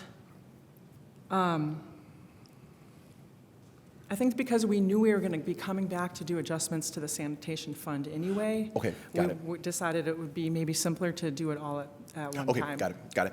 Understood. Thank you. Thank you. I have a quick follow-up on that, actually, because the sanitation fund was mentioned. Do you have any idea why almost 50% of the overtime budget has already been used as of late March for the sanitation budget? Like, are they having like staffing shortages, so then there had to be overtime? Were there things that happened that were beyond their control? I would be guessing. I would guess it's staffing shortages, but I really don't know. Okay. That is just a guess, but I guess I'm can kind of follow curious up. about that, just in terms of, yeah, I mean, did that have something to do with weather events? Was that snow clearing? Like how, you know, were those staff members used for things that they're not usually used for because of things beyond our control? I would just be curious about that. Those are all very good questions and very good ideas of what it could be. It's probably Yeah. one of those things or a combination of those things. Okay, thank you. If you could get that, that would be excellent. Yes. Are there other questions? Okay, I have another quick one just out of clarification. Like, all of these moves are related to salary, right? Yes. Okay, because Yes. the way your memo was phrased, I was kind of like, is some of this being moved for something that's not salaries? I'm really confused, but all of it is being moved for salaries. All of it is only salaries. Okay, great, thank you. If there- And the related FICA and benefit, Right, yeah, right. all the related Right, okay. FICA and benefits amounts. Benefits. Benefits. Okay, if there are no other Councilmember Piedmont Smith. I spoke with Controller McClellan earlier today, so this is a rhetorical question for me, but for everybody else's benefit. So we are not transferring cash. We are transferring budgeted spending. Exactly. The appropriation of funds is what's being transferred into the different Exactly. accounts. Okay. This is called, so this is a net neutral appropriation ordinance, but it's called, I'm not asking you to appropriate more money or to even move cash into other funds. I'm asking you to make a budget, transfer within departments and a transfer of that budget to other funds. So it's the same amount of, it's the same amount of spending that you budgeted in the HR fund is just being moved to other funds, and no cash is being moved. And to keep it clean and to keep it that way, that's kind of why I didn't want to do the sanitation, moving any cash into sanitation now, and I wanted to do it all at the end of the year. Because I wanted this to be a simple, just moving budgeted spending. Thank you. Thank you. Other questions? All right, seeing none, let's go ahead and move on to public comment for Appropriation Ordinance 2025-04. And I want to note that this period of public comment constitutes the required public hearing on the appropriation ordinance. So if there are any members of the public who are interested in speaking to Appropriation Ordinance 2025-04, please make your way to the podium. If you're in chambers, if you're online, please use the reactions tab to raise your hand or send a chat message to the host. I see exactly 0 people sprinting to the podium in chambers. Is there anybody online with a hand raised? All right, seeing no public comment, we are back to council for any final questions or comments. Does anybody want to make a comment? Well, I'll go ahead and make a comment then before you vote and just thank the controller and HR for what they've done over the past 6 months and helping make our salaries a little bit more competitive. And with that, if the clerk could please call the roll on Appropriation Ordinance 2025-04.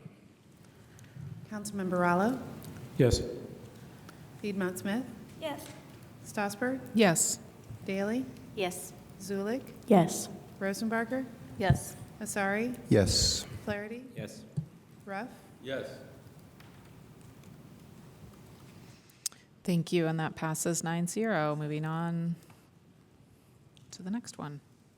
I move that Appropriation Ordinance 2025-05 be introduced and read by the clerk by title and synopsis only. It's been moved and seconded to read Appropriation Ordinance 2025-05. All those in favor, please say aye. Aye. Opposed? Thank you. Will the clerk please read?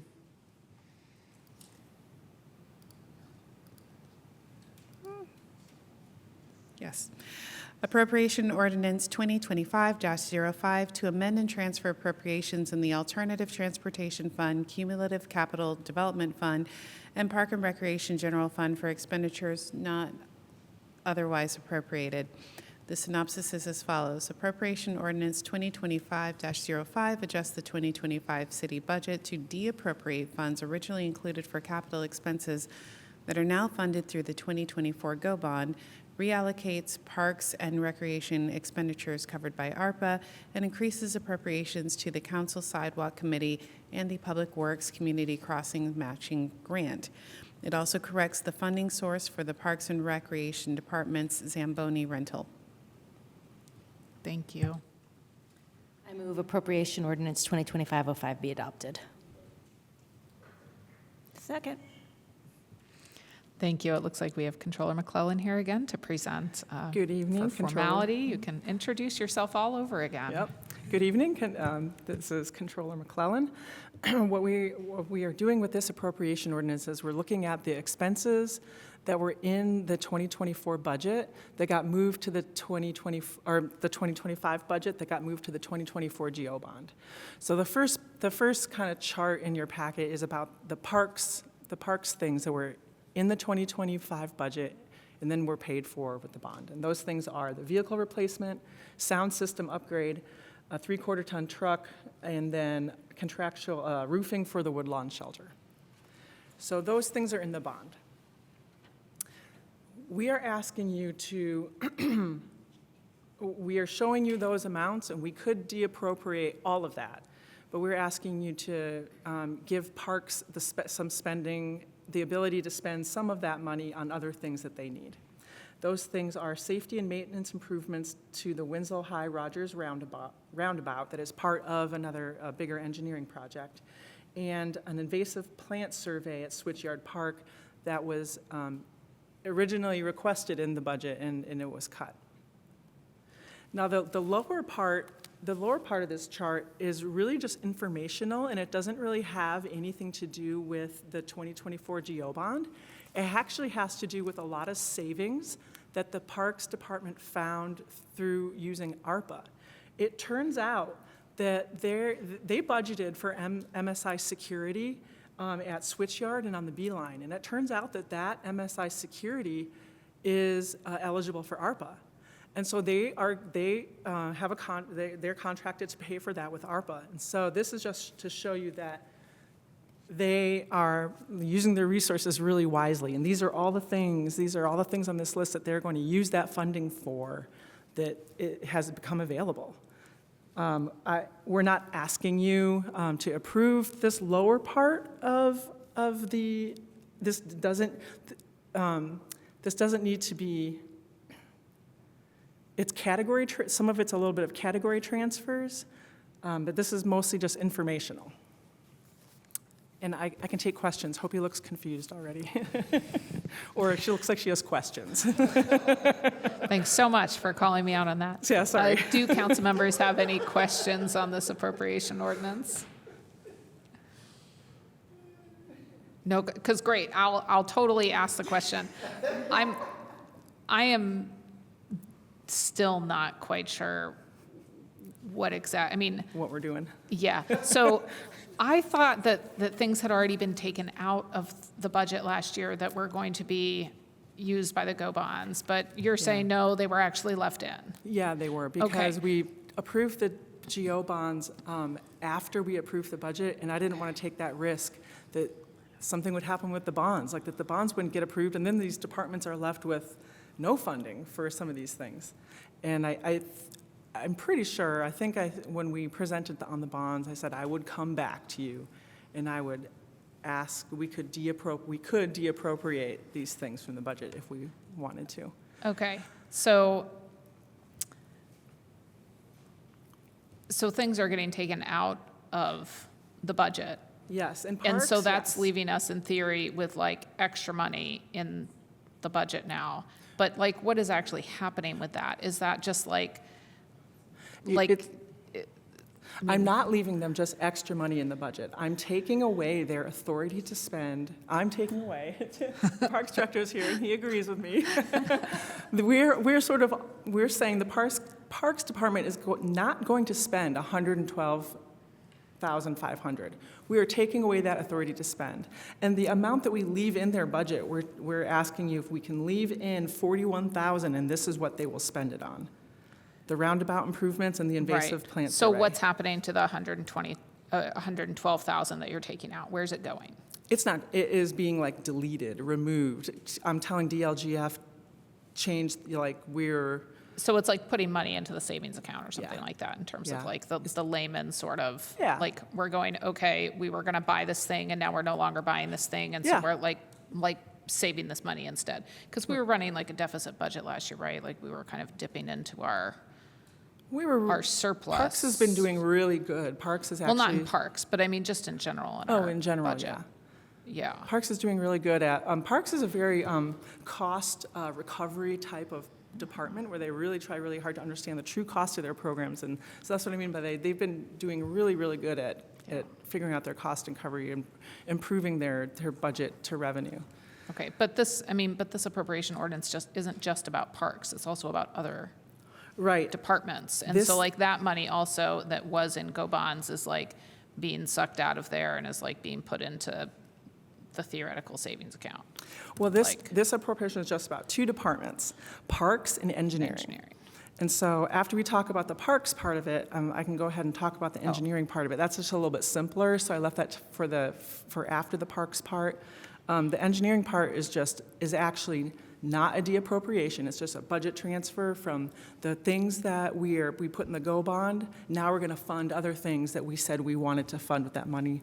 The sidewalk committee and what else is sidewalk and community crossings matching grant. I thought that we were talking about both of those things at once, so. So right now, I'm just talking about the Parks part. But it is one ordinance for both parts. I'm yeah. less confused now, thanks. Okay. Are there other questions? Councilmember, sorry. Because we're doing new projects, what will the impact of these, a handful of new projects be on maintenance, staffing, et cetera, in the 2026 budget? These look like, to me, excellent, just facilities maintenance, just maintaining our assets, like needed these. So this is a one-time, you feel like there's a one-time asset sort of maintenance and expansion type investment? Yes, these are normal, these would be like a normal, what's it called? Like the repair and replacement schedule for all of these types of assets, where instead of like kicking the can down the road and trying to do them later, we are able to do them now when they really needed to be done. And good, and then follow up, if I may. Parks is, and I've said publicly multiple times, so good on sort of ROI of investment, and like you said, this sort of recapture of funds. A lot of sort of park departments make money for the city, which is fantastic, and thank you to Director Street for all of your work and all your team. What's the sort of ROI then?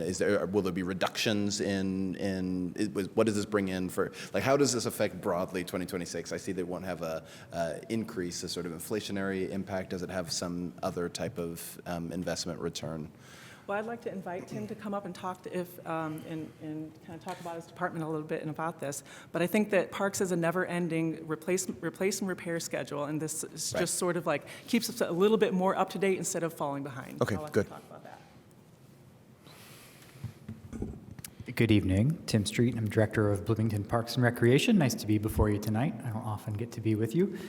Just wanted to sort of present this to you all. Obviously, the deappropriation of the bond funds, a slight shift with some of those. All of the projects that we've put forward here for replacement, also because we were able to fund our security through ARPA funds, are primarily related to maintenance, safety improvements, things we really need to get to, like improving the rail trail crossing, the roundabout, some replacement items. I don't anticipate large ongoing budget needs for any of these items. I think all of these things would be able to be done.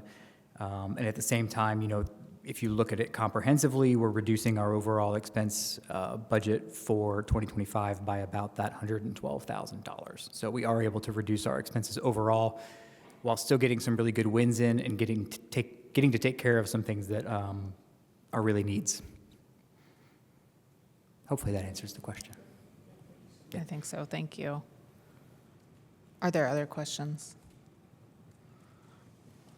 Okay, I'll just ask like one more clarifying question, which might be for the controller. So if I'm reading this chart right, the Parks Department is essentially saving $543,000 and then spending $430,900 of that dollars. But the Engineering Department is saving $640,000 and then also spending that $640,000 in other places. Yes. Great, thank you. Exactly.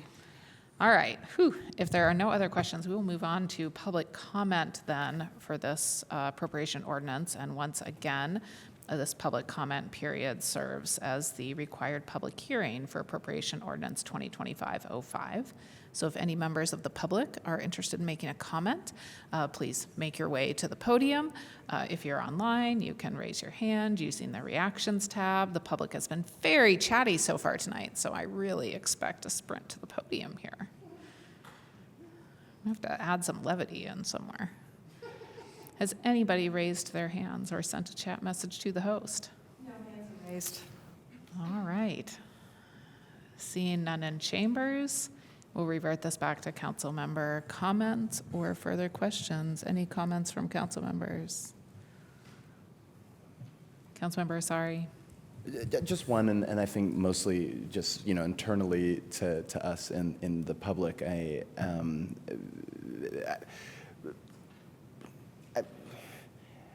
I did not realize, and so I say this to maybe my own chagrin, if you will, that when we approved the GO bonds, that the thing that we approved in the GO bonds was already covered within the budget. And the way that we discussed the GO bonds was somewhat of a negotiation, right? We were like, well, there are some things that we still want in this budget, and some of us had suggested like spending down our some of our reserves and things like that. And so I just think, I don't know. I think that part of this, moving towards a lot of more transparency, I think, is also part of this. And I know that Councilmember Rallo and former Councilmember Volin has talked a lot about like the need for us to be more sort of auditing of things. I don't know if I'm the only one who was surprised to learn it when we read this, that actually this wasn't the budget anyways, and so it sort of feels like when we were discussing the GO bonds, we were discussing those like absent of the reality that they existed in, which I don't know if that's on us, or if we need to just improve our processes so that we just talk about that more clearly, right? Because it sort of felt like when we were approving the GO bonds that it was, if we don't approve these GO bonds, these things that we want to see in the budget will not happen. That's how I interpreted those conversations, and I don't know if I was the only one, but so again, I hope that anyways, I think we need to change how those type of conversations happen in the future. So. Thank you. Are there other comments?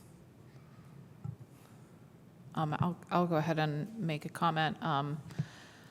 First of all, thank you guys for coming in. Thank you for the clarifying remarks you made to help me understand more about what exactly that we're doing here tonight. I'm kind of with you, Councilmember Asari. I didn't fully understand how that was happening last fall, I think. But I think it's more like they were in there, maybe in part, maybe in whole, but that it would have been dipping maybe uncomfortably into reserves to not do the GO bonds. And I don't know, this whole process seems a little bit strange, and I think that municipal budgeting is kind of a beast in and of itself, and I'm happy to continue learning more about it. I also do want to just take a minute and highlight one of the items on this list that the Parks Department is investing in, and that is additional money for their Parks 2026 to 2030 master plan. And that master planning process, Councilmember Piedmont Smith and I went to a work session last week with the park board, and so I just want to highlight that. That was a really an engaging work session for me. It was really energizing to see that, and I just think that was very impressed with the consultant being used, and I just think that that will be a really interesting process, and especially like the fiscal pieces attached to the Parks Department. Our Parks Department is very big. It's very wonderful. There are lots of pieces of physical infrastructure within our Parks Department, and the long-term considerations that they have to make are just huge and massive, and I just wanted to highlight that process, and that process will be ongoing, and so if you're out there listening to this, get involved in that process, and there are lots of ways to do that. So if there are no other comments, I think, Councilmember Flaherty. I'll jump in at the end in the same vein, which is that I didn't recall offhand when reading the packet that had been the case with some of the pieces in the GO bond. But did review what we'd received from Deputy Mayor Gretchen Knapp in a September 12th email, as well as the attachments, which were the sort of list of potential items. And there's a column called Secondary Impact that very specifically describes this for the couple of items we're seeing transfers for today. There are a bunch of other new things that were not pulled out of the budget, for the GO bond. So it was a mix, and yeah, I don't know how closely I paid attention to that at that moment, or if I don't remember much discussion around it. But just noting that, I did look back and just confirming that all that was quite openly and directly shared in what we received. So just a note. Thank you. Any other last comments? Seeing none, will the clerk please call the roll on Appropriation Ordinance 2025-05? Councilmember Piedmont Smith. Yes. Stossberg. Yes. Daley. Yes. Zulik. Yes. Rosenbarger. Yes. Asari. Yes. Flaherty. Yes. Ruff. Yes. And Bravo. Yes. Thank you, and that passed 9-0. That brings us to the end of our legislative agenda tonight. So now we're in the period of additional public comment where the public can talk about items not on the agenda. I'm thinking maybe there's a member of the public headed to the podium right now, but I'm not entirely certain. Maybe not. Oh, maybe so. Members of the public will have 3 minutes if they care to make a comment.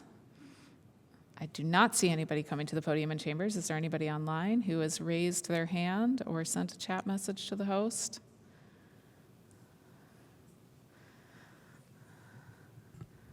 Any other takers in chambers for public comment?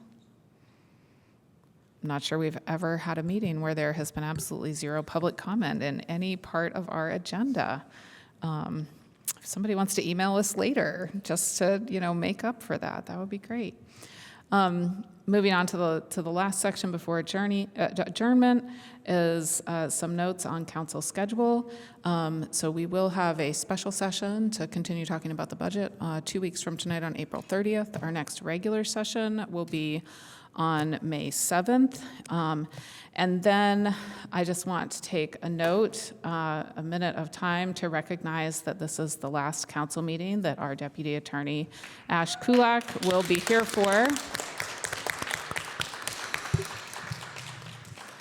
Deputy Attorney Kulak is, I'm not sure what they're doing actually.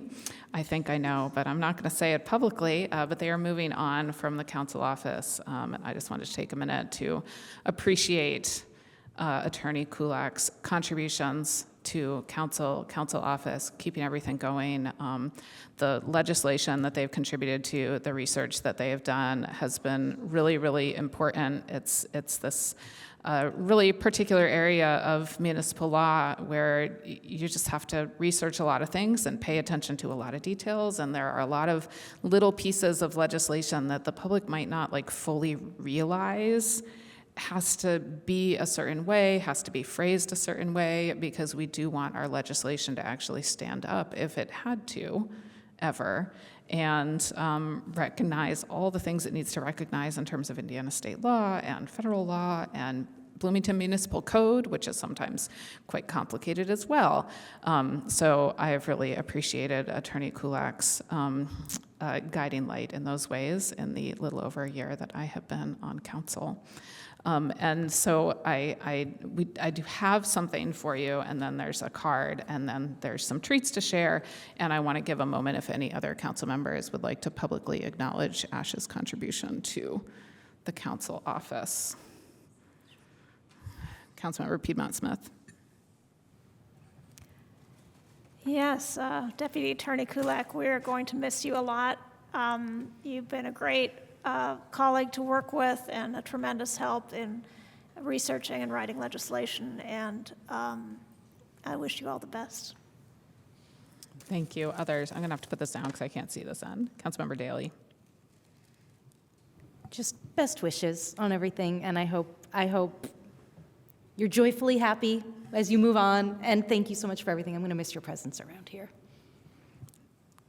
Councilmember Zulik. I will just second the joy and thank you. And Ash is my constituent, so I'll be seeing them around. Anybody else want to add anything? All right. Of course, we can always add things privately because we don't have to add things in public. Are there any notes about council schedule that anybody would like to announce?